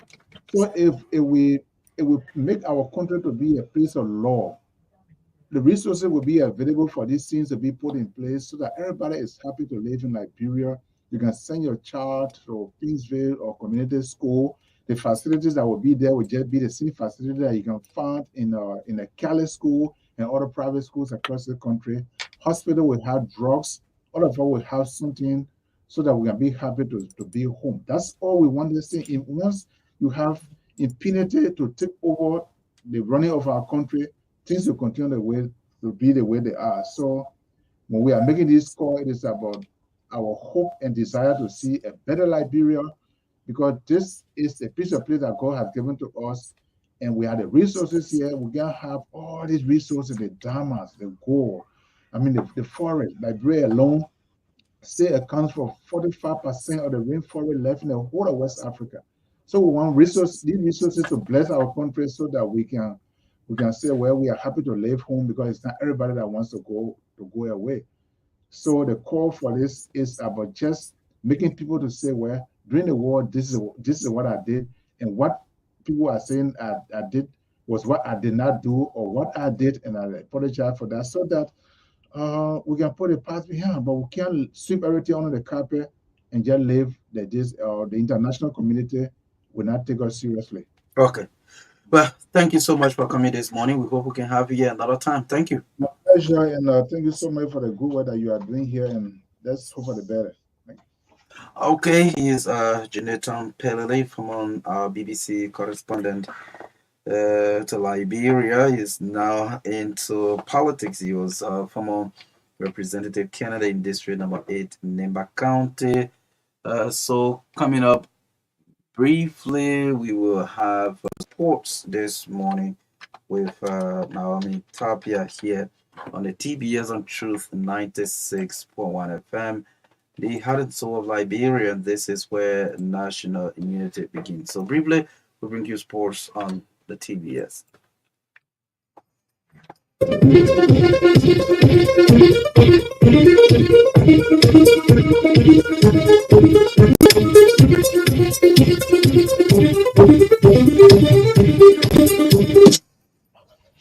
Well, so Naomi Tapia is next with sports this morning. Naomi, good morning. Good morning, Marka. Good morning, everyone. Welcome to the Passion of Life. Emmanuel Bonapello scored 4 goals as FC Caron Liberia trashed Pinsville FC 4-1 on Sunday at the Samuel Carrington Sports Complex in Pinsville City. The win put Caron in a better position of relegation survival. The match was ranked 21 of the 2023-4 RFA First Division League. In other results, Nema Quadro lost 1-0 at home to Leska FC in Senekole. The Warriors of Mighty Barrow also lost at home to Batanga with the same score in Basel. Bill Mountain defeated Heaven 11 in an entertaining 3-2 win at ATS in the late kickoff, while Invincible 11 pinned MPA Anchors 1-0 in the early match. The defeat confirmed MPA Anchors' relegation to the second division based on statistics. The PRC Otters also got a 3-1 win over Global Farmer at the Tusa feed. Girls of Summer at the weekend suffered a shocking defeat against Ecclesia 9-3 in the Liberia Kickball Federation National League that commenced at the weekend. Fireman triumphed over Thompson KC 3-1 in the day's second encounter, while Sowa bowed to Mighty Blue Eagles 2-0.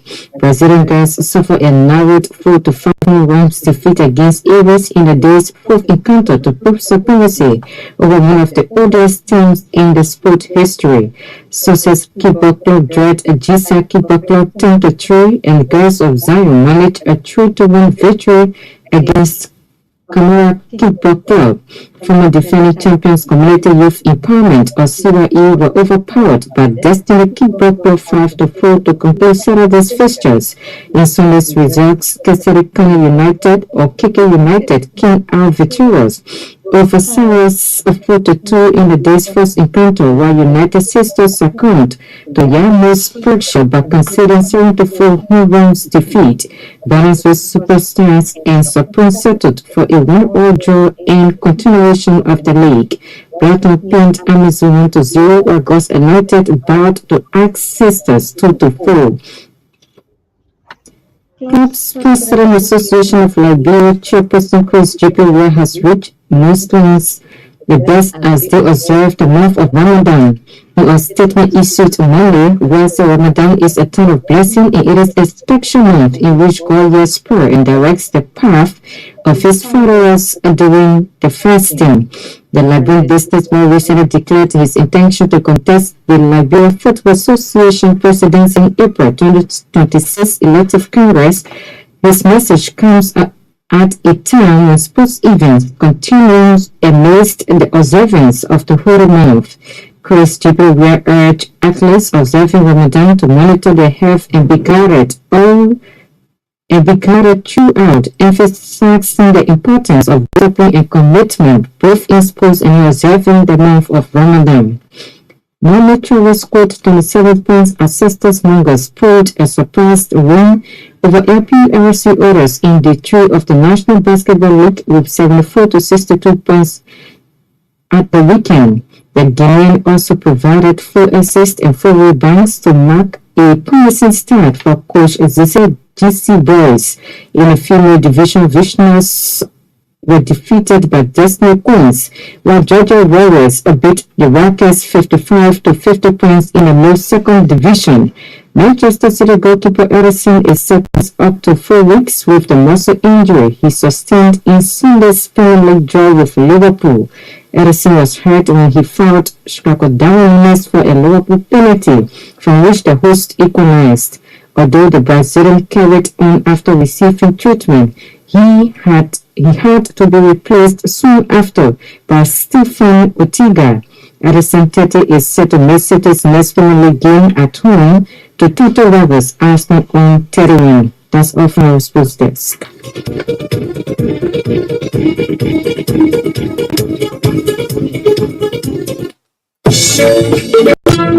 Man, I just got so much talent for me, man. Wow. What happened? I now have the chance to do anything I wanted to do. What day? My man speaking so. Tell me the things to find it. Orange are created a quicker, a better, or a more better for everyone. You are watching to pay your taxes and fees easily. Brought to you by Orange and LRA. Alfred, I'm traveling soon, so I need to get my birth certificate. I need to go pay my fees, but it will take too much time. Alfonso, no worries. Thanks to Orange Money and LRA, there is a convenient way to pay for the fees. It is fast and easy. We can now pay the fees for birth certificate, marriage certificate, travel clearance, fire inspection, and business registration renewal from the comfort of our homes and workplaces. Really? But tell me, Alfred, how does it work? First, go to any Orange store, POS, or Orange Money agent to open your Orange Money account and put money in your wallet. The service is available in both USD and Liberian dollars. Then to pay your fees, dial *144# to enter your Orange Money wallet. In your Orange Money wallet, select your currency option, for example, USD. Then select Pay Taxes and Fees. Next, you select Non-Tax Payment. Then select the service you want to pay for. In your case, it's birth certificate. After that, you select option 1 to pay for yourself or option 2 to pay for someone else. If you want to pay for someone else, just enter their name or reference number. Next, enter the amount you want to pay, for example, 15 USD for birth certificate. To confirm your payment, enter your 4-digit Orange Money PIN code. You then receive a pop-up message that says your transaction is successful. After that, you receive an SMS from Orange Money confirming transaction, its ID, amount, biller name, date, time, and new balance. Then LRA also sends you an SMS confirming the transaction and its ID, amount paid, type of non-tax, date and time. That's great. It's fast and easy. I told you so. With Orange Money and LRA, you can pay your Government of Liberia fees easily. To pay my taxes and fees easily, brought to you by Orange and LRA. For relaying this broadcast. It's a privilege to have in the studio, the head of the LACC and also Commissioner for Prosecution as well. So they are very strong enough, great, to serve breakfast until 10 o'clock this morning. So let's introduce our guest this morning. Councilor Zanazo, the head of the LACC, and that of Councilor Rita Snyder Davis, Commissioner for Prosecution. Yes, good morning to both of you. Welcome to the TVS. Good morning. Good morning. Good morning. Yeah, so let's start out with the Commissioner. How are you doing this morning? Yes. Let's start out with you. Yes. Oh, Yeah. thank you. Mhm. Good morning, O'Neill. Good morning to our listeners out there in Radio Land. I'm doing great. The LACC is doing great. Currently, the LACC is gaining momentum in the enforcement of our mandates. As we've been trying to carry the public along with us. So, yes, currently we're doing great. So far. Yes, Councilor Davis. How you doing? Well, good morning, and thanks for having us. It's good to be on the show this morning. And as the chair already said, we are coming along. Mm-hmm. There are quite a few issues that warrants public attention. Mm-hmm. That's why we're here to discuss this very pressing issue. Great. Yeah, so since taking over as the commission, how is it going? Well, yeah, like we said, initially it was slow, but as since January, we are beginning to gain momentum, specifically with our investigation and our prosecution. We are gaining momentum. We have several cases that have come before us, which our team is investigating currently. And then we have been taking major steps at the court on the issue of prosecution. We've been prosecuting several cases. We've been obtaining indictments. And so right now, things are picking up. Okay. But like she said, there are, a couple of hurdles that are there specifically, like we continue to mention the issue of funding, because to do these investigations and prosecution, we definitely, there is a dire need for funding. So, but we're working with, like I normally say, funding should not stop us from doing what we are supposed to do. We are working with the meager resources we have, and like working on those low-hanging fruits to be able to make impact until we can get, the funding, the required funding for us to go into full swing. Is it a major challenge at the LACC? Because since taking over, the LACC had a release out to the public over duration. People should declare the asset declaration, all of that. Is it a funding, the major one? In terms of fundings, you need fundings to make the work go smoothly. Of course, O'Neill, like I said, corruption fights back. Most of the corruption cases that we are going after, individuals we're going after, these are high profile people who are well to do.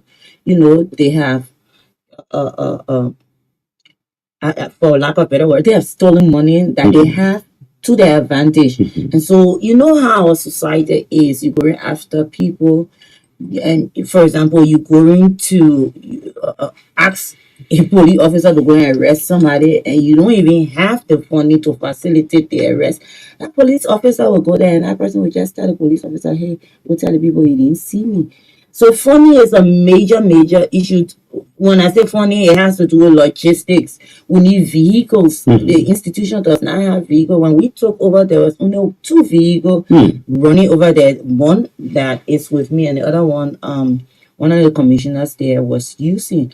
And so we cannot, separate the issue of funding from the work we do. So yeah, I would say funding is a major issue when it comes to corruption. But We have been engaging the Ministry of Finance. Okay. You know, we submitted our budget, and they have given us, you know, the green light that indeed they will work with us, because as as you know, the president came on the platform of corruption. There's so much momentum now building up when it comes to persecuting people for acts of corruption. So this is a major area that the government is looking in, and we are working with them. The budget has not been passed, so we believe this is some of the reason why things are still stalling. But we believe that eventually we will get there. It's just I'm just doing I'm seeing a more. lot of energy from you, the entire team, making sure that yes, you go. Let's move on to this issue of asset declaration. How have the people been responding before we get to Councillor Davis? Have people been cooperating with this asset declaration? Definitely. For I've been told for the first time in the history of the LACC, we've had the highest number of declaration during our past asset declaration. We had over 250 persons exiting and Okay. declaring. Um, as we speak, we have incoming officials who are declaring, and eventually, because you know, under the code of conduct as amended, appointed officials now have 30 days, you know, after appointment to be able to proceed to the LACC and declare their assets. So what we are doing, we're doing an exercise where we're trying to separate to establish who has met the 30 days mark, so that we begin to reach out to them. You know, it's the first step. We'll reach out to you, and then eventually non-compliance will publish names. Okay. So currently this is where we are with the asset declaration. Great. So before my colleague Marka can come in, let's go to Councillor Davis. You are Commissioner for Prosecution. Are you ready to get the flight going for those who will be bought the LACC? Let's hear from your office. Indeed, we are ready, but as our chair just indicated, in the absence of funding, it makes things kind of difficult. But notwithstanding, with the limited resources that we have at the commission, we are kicking the ball rolling. This board is a new board. We took over in September, the mid of September last year. And then we met a couple of cases being investigated, some concluded. And then what we did from there, after our initial assessment of what's working at the institution, what's not working, we developed 100 days deliverables initially. So we decided to do an assessment relative to the cases, and then we did that assessment. And what we did, there were cases that were concluded, so we decided to proceed with indictment of those cases. Okay. So we indicted a couple of cases to include, but not limited to, Liberia Water and Sewer Corporation, Okay. Planned Parenthood Association of Liberia, which is currently being prosecuted at Criminal Court C. Okay. We also had indicted the Liberia National Red Cross Society, which comprised a previous hierarchy of the Red Cross Society. Okay. They were caught in the web of corruption as well. And we were prosecuting another one, which is another case that is currently at Global Bank Liberia Limited. Okay. The LACC investigated, and we came on with prosecution. And at the trial court level, we sustained a conviction. So the defendants felt aggrieved, and they took appeal to the Supreme Court. That is how this court system works. So we got convictions, and then it's on appeal, and then we're able to indict. But due to the lack of funding, we cannot proceed too fast as we wish to go. So besides of late, we were able to obtain a true bill in the Mangibi County Health Team. Okay. Those were funding that was provided by the donor community, specifically. USAID provided funding. So without fundings, you can be able to carry on this one? No, not really. Without funding, but that particular case, funding was provided to the commission to be able to fast track that case, because they provided funding to the health to improve the healthcare delivery system of the citizens of Mangibi County. And it was alleged that the county health team went in and they squandered those funds and stuff like that. So we commissioned a full-scale criminal investigation, and the investigation established proper cause to proceed. So the Board of Commissioners directed the investigation department to proceed with full-scale investigation. And then thereafter, when the investigation was concluded, the prosecution department proceeded to draw out an indictment. And those individuals have been indicted. So the law provides that in criminal prosecution, you cannot indict someone in this term and try them in the same term. Okay. So those individuals will be tried in the midterm of court at present. So in short, although I have to talk a lot, but in the midst of limited funding, we are still striving along. Still striving along. Yeah. So my question is, what are the basis of your investigation process, or I mean, the startup? How do you start? It says that you receive a mandate from a higher authority to carry out investigation on a particular institution. You receive tips either from the media or from within. I mean, what are the basis of your investigation? Okay, there There are are series of series of procedures in procedures which in which the investigation department can take cease, or the LACC can take cease of an investigation, maybe through a whistleblower or through newspaper publication Okay. or stuff like that. So the investigation, when it comes to their attention in that department, they do a preliminary assessment, and that is sent to the Board of Commissioners. And in that assessment, the Board of Commissioners determines whether or not the investigation department can proceed with full-scale investigation.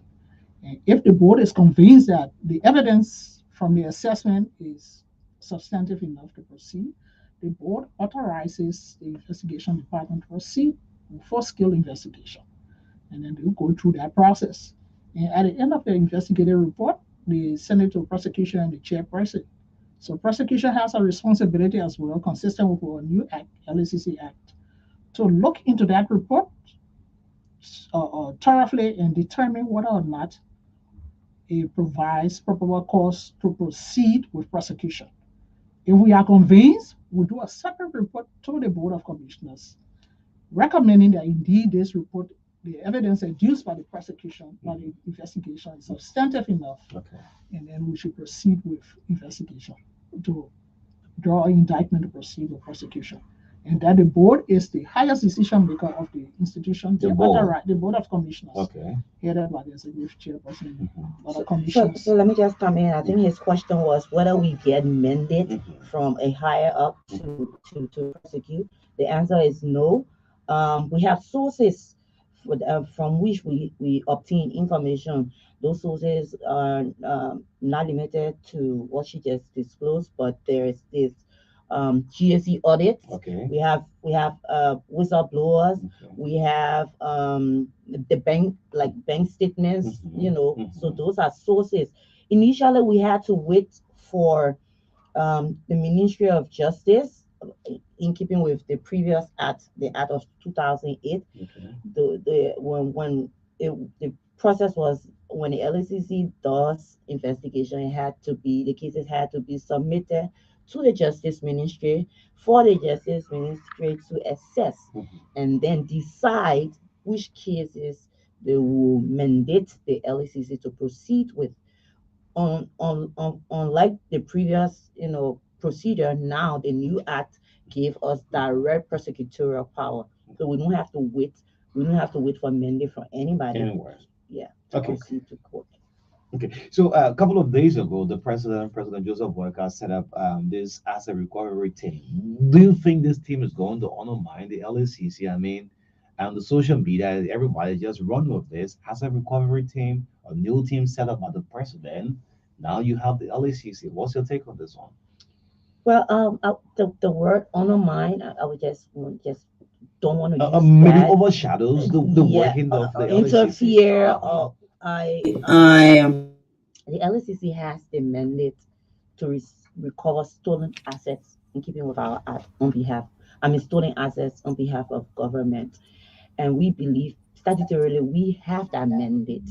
And so to set up a committee to do our job, it is a conflict. What we have been doing at the LACC is that we have been gradually studying the entire situation. We, as I yesterday, we spoke and we said to maybe reach out to the AG, Okay. the Attorney General, and see if we can get a copy of the TOR of the asset recovery team. recovery team, and let's understand what is it that they are actually doing. And we're not going to sit aside and say, hey, because the committee has been set up, so we're just going to allow them. We'll see if we can work with them and see where we can. We are open to that. We have the mandate. When she listened to the LACC, We have the as a mandate. recovery team. Exactly. We have the mandate.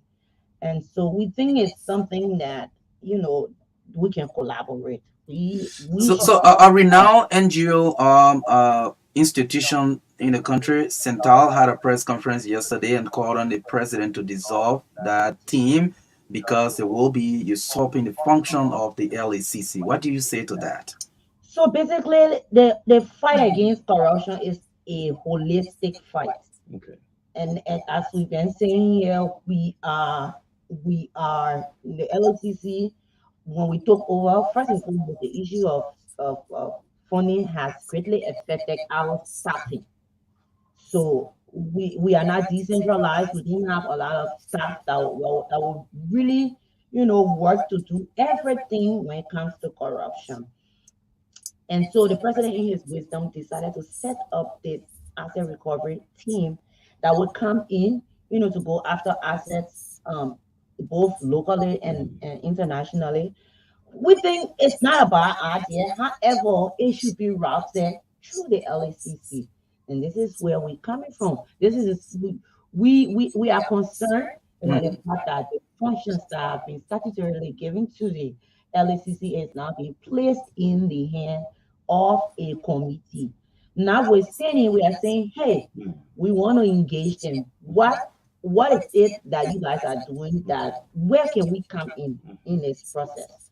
So this is, like I said, we're taking steps to engage the AG.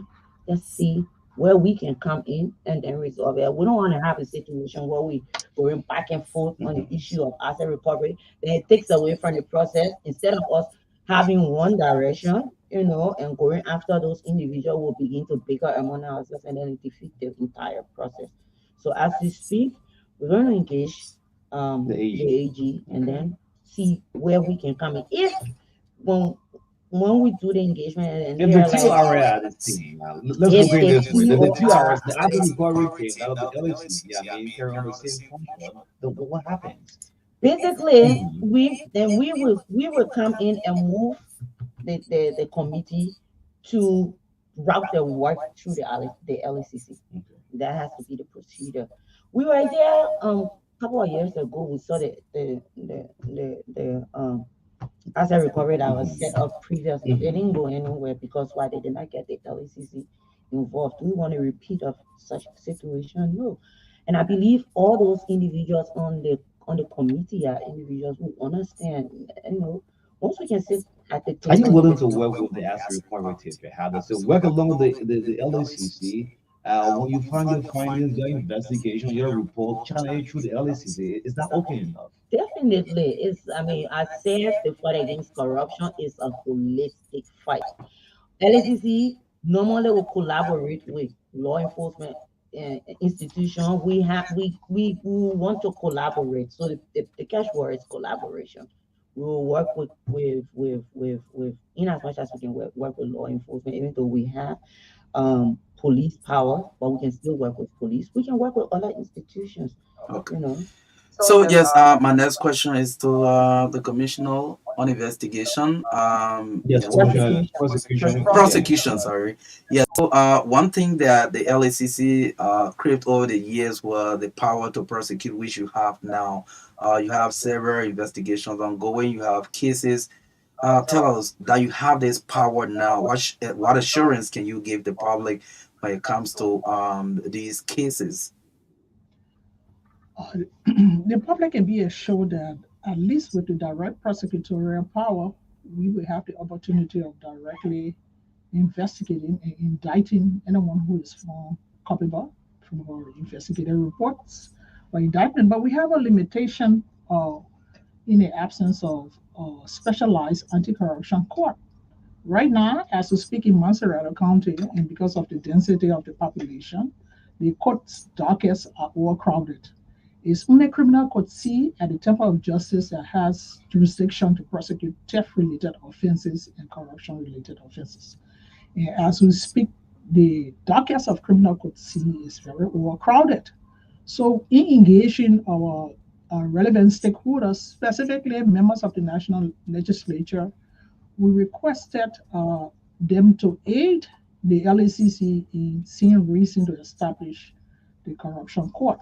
With the establishment of that court, then the process of investigating and prosecuting persons who are held culpable for corruption will be much faster, where we have a speedy trial, which is the right under the Constitution as well. But we won't have gross limitation that will delay our process in prosecuting corruption-related offenses. So we are engaging members of the legislature in both houses, and the engagement seem okay. We'll continue the discussion with them. So of late, as I mentioned, the Mangibe County Health Team will move directly into Mangibe County, and we went to the grand jury, although we collaborated with the county attorney there as well. But the LACC moved directly to the grand jury. We were able to obtain an indictment in that case. Okay. 12 persons were indicted. It's a crime of economic sabotage, Yeah, theft of properties, and tampering with public accounts. Public records. We saw some private business people names there. I don't know. Can you say how they got linked? Yeah, those businesses, we categorize them as vendors. They were the ones who the authorities at the Mangibe County Health Team went through to be able to secure the medical needs, to ensure the services of the health services of the people in Mangibe County was lifted or attended to some extent. But rather than that, every one of them, when they were invited for the investigation, they told us that they did enter contract with the authorities at the Mangibe County Health Team, and they supplied all of the medical needs that were required. But then we took it at that, but then we went further into the investigation, and the LACC found out that indeed they did not supply most of what they had claimed they supplied. So we held them culpable. The evidence are there; they are indisputable evidence, and then that's how they got drawn into being indicted, and they are all to stand trial in the next term of court. So, pertaining to that case, I heard you mention that you received funding to do that. Do you receive funding for specific cases? We received funding through the Ministry of Finance. So they came in and provided funding to obtain the indictment, and subsequently the additional funding will be provided to prosecute cases. As you know, the chair said earlier in her point she was trying to send across, that corruption fights back. So those are all high-profile individuals, and even the vendors, those are high-class business people. So we need money to be able to prosecute those cases. So we made a request to the Ministry of Finance. They saw recently they provided the first segment, the first batch of the funding that was needed. So they have made a commitment that they will provide the next amount that is needed for prosecution of those individuals, to be able to give relief to the people of Mangibe County. So it can send a message that when donors give money, even the government release money for the benefit of the citizens of this nation, it should go in that direction. It should not be squandered. So this case here, we are putting our all in all into it to ensure that we sustain conviction. So the donor community can feel satisfied that the government means something and we are moving ahead. So it can serve as deterrent. So when people are entrusted with funds for the upkeep of the citizens, they will not go and squander them. Great. So it's 15 minutes up to 10 o'clock. This is the breakfast show. We have the commissioner of the LACC, Councilor Zandra Zoe, and also Councilor Rita Davis, Snyder Davis, with us live on TBF. Let's make this interactive a little bit. Not many of the time we do this, Marka. Yeah, let's take some public reactions. You have questions, please speak to the issues, right? 0777 405017 and 0770-202579. Yes. So just speak to the issue. I pick two for my end, and Marka will take two from his end. Great. Let's pick our first caller. Good morning, dear Ernest Koti. Let me say good morning to the LCC, and I'm very proud of those people. Good morning. My friends in the studio, I want to thank you very much for the recent clarification audit. I call it that way using our special method. At least we now know that the $40 billion total and then $40 billion and evidence is all flat like game. You have told us exactly what it is. We don't know That's for GAC. This is the LACC, the reporting. Oh, that's the GAC. Yeah. Oh, okay. Anyway, they all work together. Yeah, so that's a whistleblower that the GAC are just given to the LACC. There are named couple of names there. I think they'll start to pick it up from there. I see, yeah. Anyway, your comments about the access verification team as a mature one, I want to take you to that. It means that you really want to work with this company and just because you want to be there. And my question to you is, what are you going to audit the legislature? That is why I want to be this. The nightmare, that's a real problem of unequal distribution.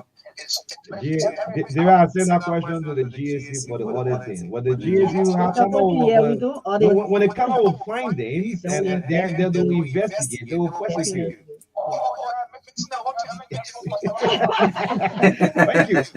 Good morning. Great, go ahead. Thank you. I join you from Robert this morning. Let me take the time to appreciate LCC because I'm both people who are working from time to time in this country. So I think the GAC and the LCC come all with it to make sure that people who can doing it, they are there for a long time. People just do things and go with it. Look at the other day for the National Board Authority. Look at from my TV. Look at from the end of the system and what have you. So I think it is welcoming. Before I drop it, I want to ask the commissioner this question. Commissioner, what are you at the Liberian doing the people work? I want to know how whatever happens here, I admit, yeah, I'm ready to work for the Liberian people. Okay. Also ready to convince so we are going to make it sound that people money, they will not go with it, they will account for that doing. Okay. Thank you. Yes, Marka, go ahead. Yes, let me take this call this morning. Good morning. Please lower your receiver. Tell us your name, where you call us from.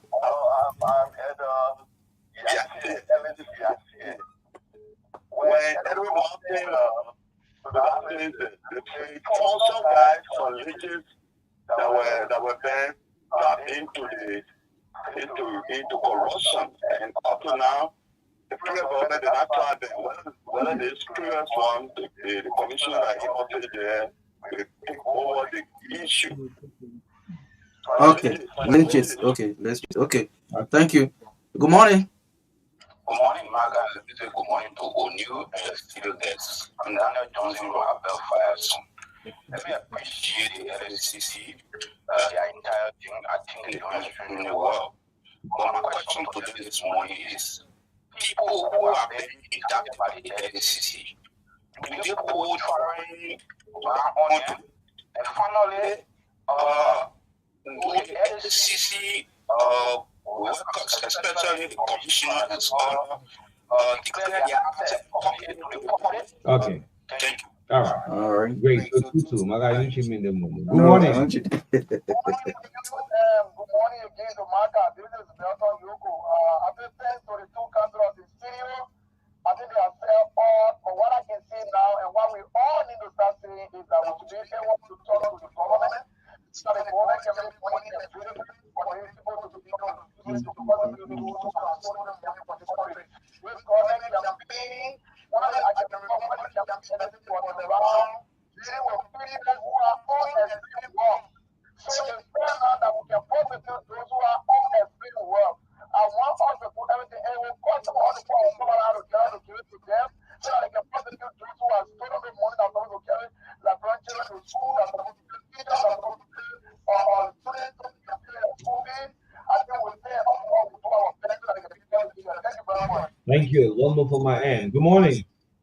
Good morning, O'Neill. This is Tyler. Like I said, morning to your studio guests and your host. My question is something like, to not address the previous call. You just came on board as NCC for your employees. Your function this for good current government official or past government official working in line with the asset recovery team? Okay. Thank you for your question. Thank you. Yeah, We let me have take this one. Good morning. Thank you, Marka, and let me say good morning to your studio guests. This is for us of Prince Kolaken. My advice to your studio guest is, so since they have been given that extra leverage and they have been granted the law awaiting prosecutorial power, I want them to make swift and make use of the opportunity that they have. So this was the opportunity we yearned for during the regime of President, the former President George Manuel Weah, when Councillor Arthur Johnson said they were not given the political will. So therefore, he resigned ahead of the asset declaration thing. Recovery. So, yeah, asset referral thing. So I want them now that they should use all authority to prosecute those people. And it shouldn't stop there. One thing we learned about Representative Marley Cole that he pocketed certain money that was to give to build. Oh, the Bonner Clinic? Yes.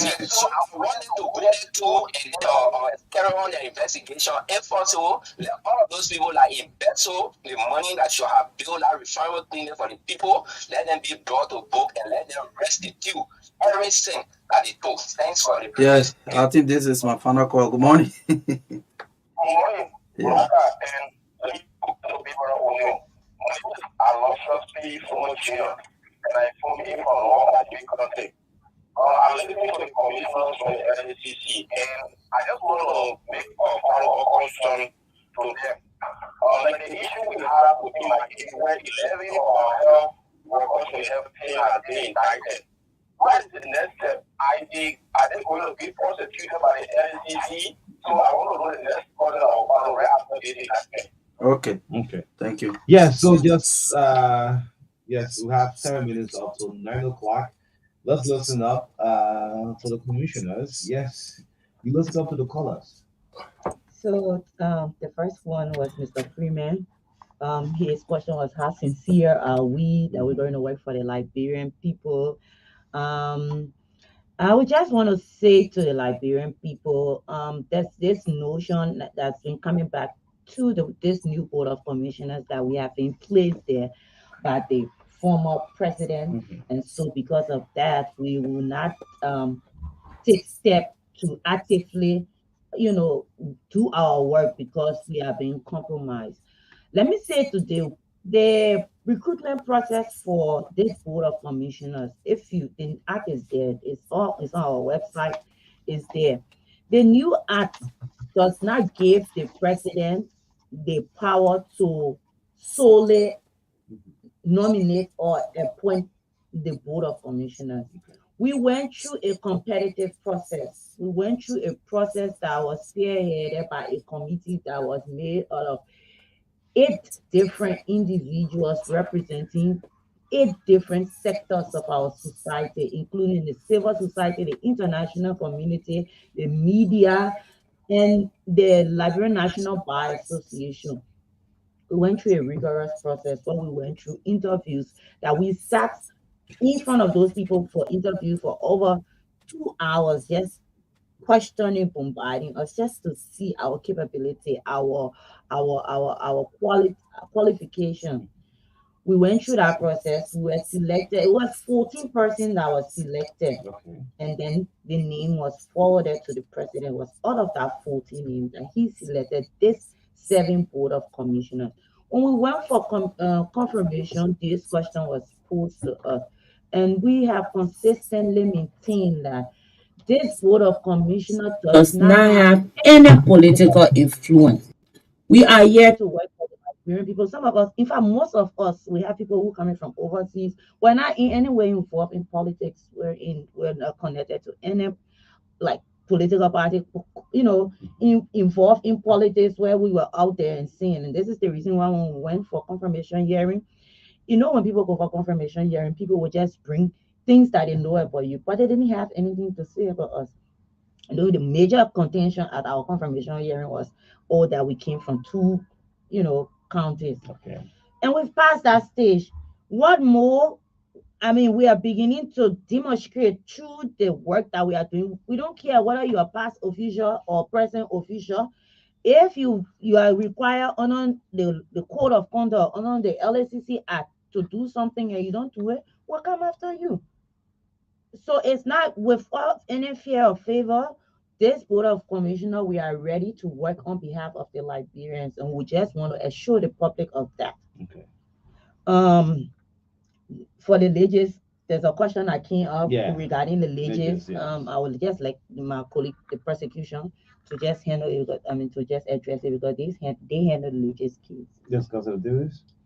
Yeah, the leges case was one of the cases that this current board of commissioner indicted, and the most of them have been brought under the jurisdiction of criminal code C. But as we stated again, the court docket is overcrowded, and we need funding. So we are ready to proceed to court. A lot of those indicted, the tender criminal appearance form, those are released temporarily until we commence the proceeding. So that caller, this just has been, the case was indicted. Those involved, former officials of this case, were indicted, and the prosecution is pending. We look forward to attempting to lift it on the docket during the May term of court. Okay. But as I said, funding, in the absence of funding, there's a lot of limitation. So this is where we are. And when you're done, Mr. Johnson mentioned there was another column called Mr. Johnson. He mentioned the issue of travel bans. Yes. If after indicting, so we want to be careful. You know, our constitution, under our constitution, the fact that you are indicted or the fact that you are a defendant doesn't necessarily mean that you are guilty. You are innocent until proven guilty. And so if when people are indicted and they are arrested and they are brought to court, they tender bond. And what that bond does is to allow the court to release you until we can be able to no travel restriction. Until we can get, because we have our investigators who do their own surveillance. We don't just release you and then turn our back on you. We keeping surveillance on you. If there's once we can get, feedback that you are about to travel or you're making efforts or you're making any attempt to travel, the law is there, will issue that knee exit Republica against you. But until then, we can just, arbitrarily issue travel ban on people. Because like she said, the court, one court here now in Monrovia, criminal court C that handles corruption cases. Some of the cases it takes 2-3 terms of court before we put it on docket. We can just issue blanket travel ban on people. But once we have the court, we'll definitely do that. They asked whether the commissioners can publish their assets, as our own asset declaration. Have you declared? You asking people to declare? Have all of your commissioners published their assets? All of our commissioners have declared. And if you retrospect, when we were going through confirmation hearing, our confirmation hearing was put on a hold. Okay.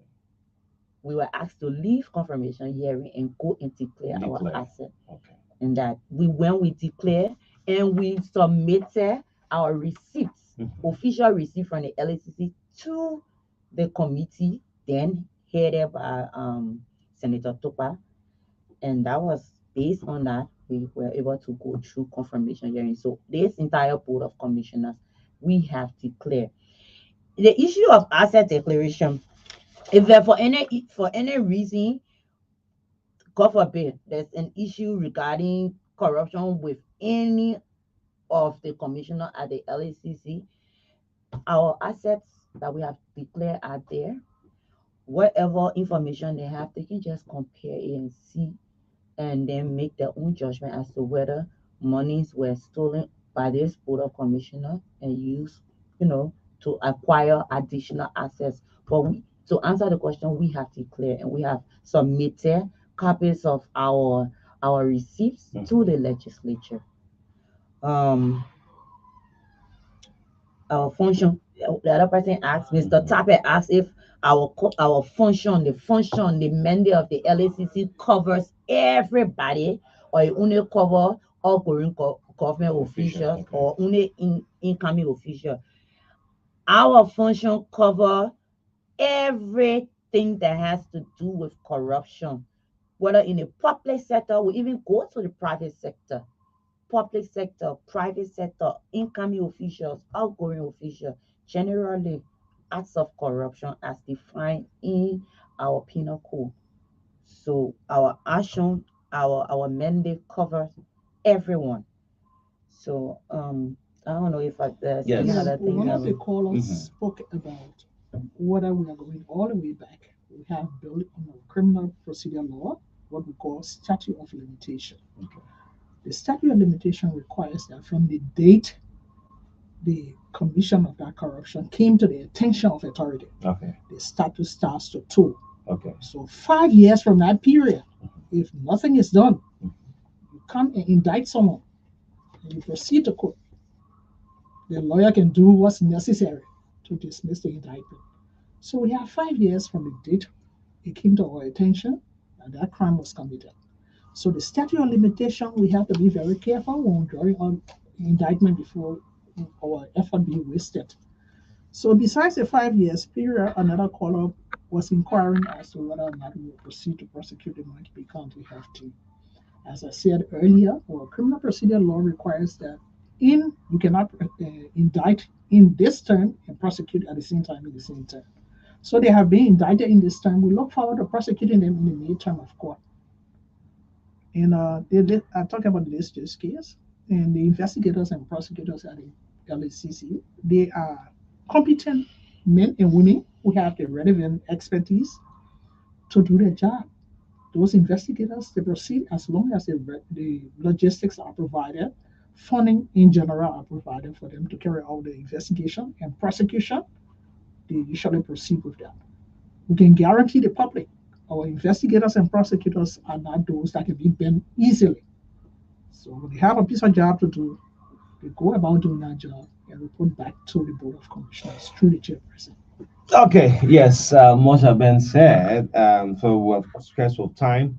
So let's take part in common. Let's start with you, Councilor Davis. Then, of course, the commissioner will close us up. Any final word from you? Yeah, I would just like to say thanks for the opportunity because there is no way we can do our work in the absence of the press. We play a very pivotal role. We continue to recognize that.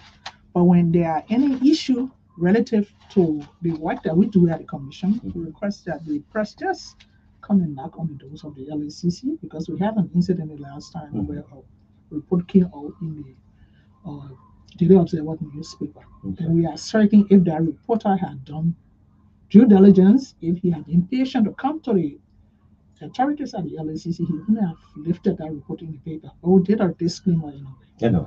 So we look forward to working with you more, and we can assure the public that we are not there to be arm twisted by any individual. We are competent personality who came on board as a result of a competitive vetting process, and then we look forward to working to satisfy the Liberian people.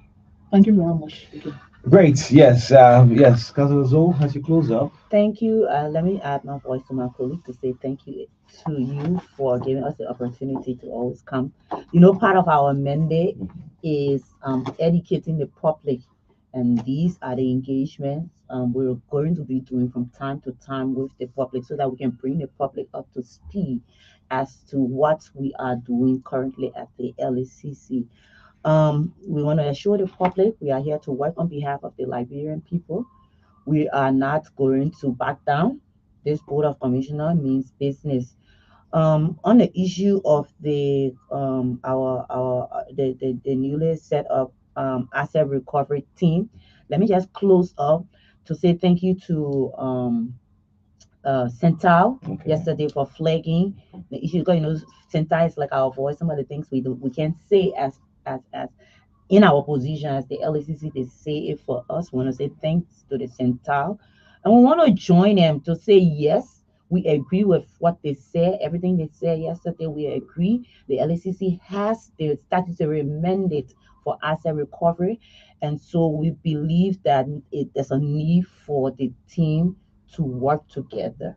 We believe we don't want a situation where we will begin to have conflicts.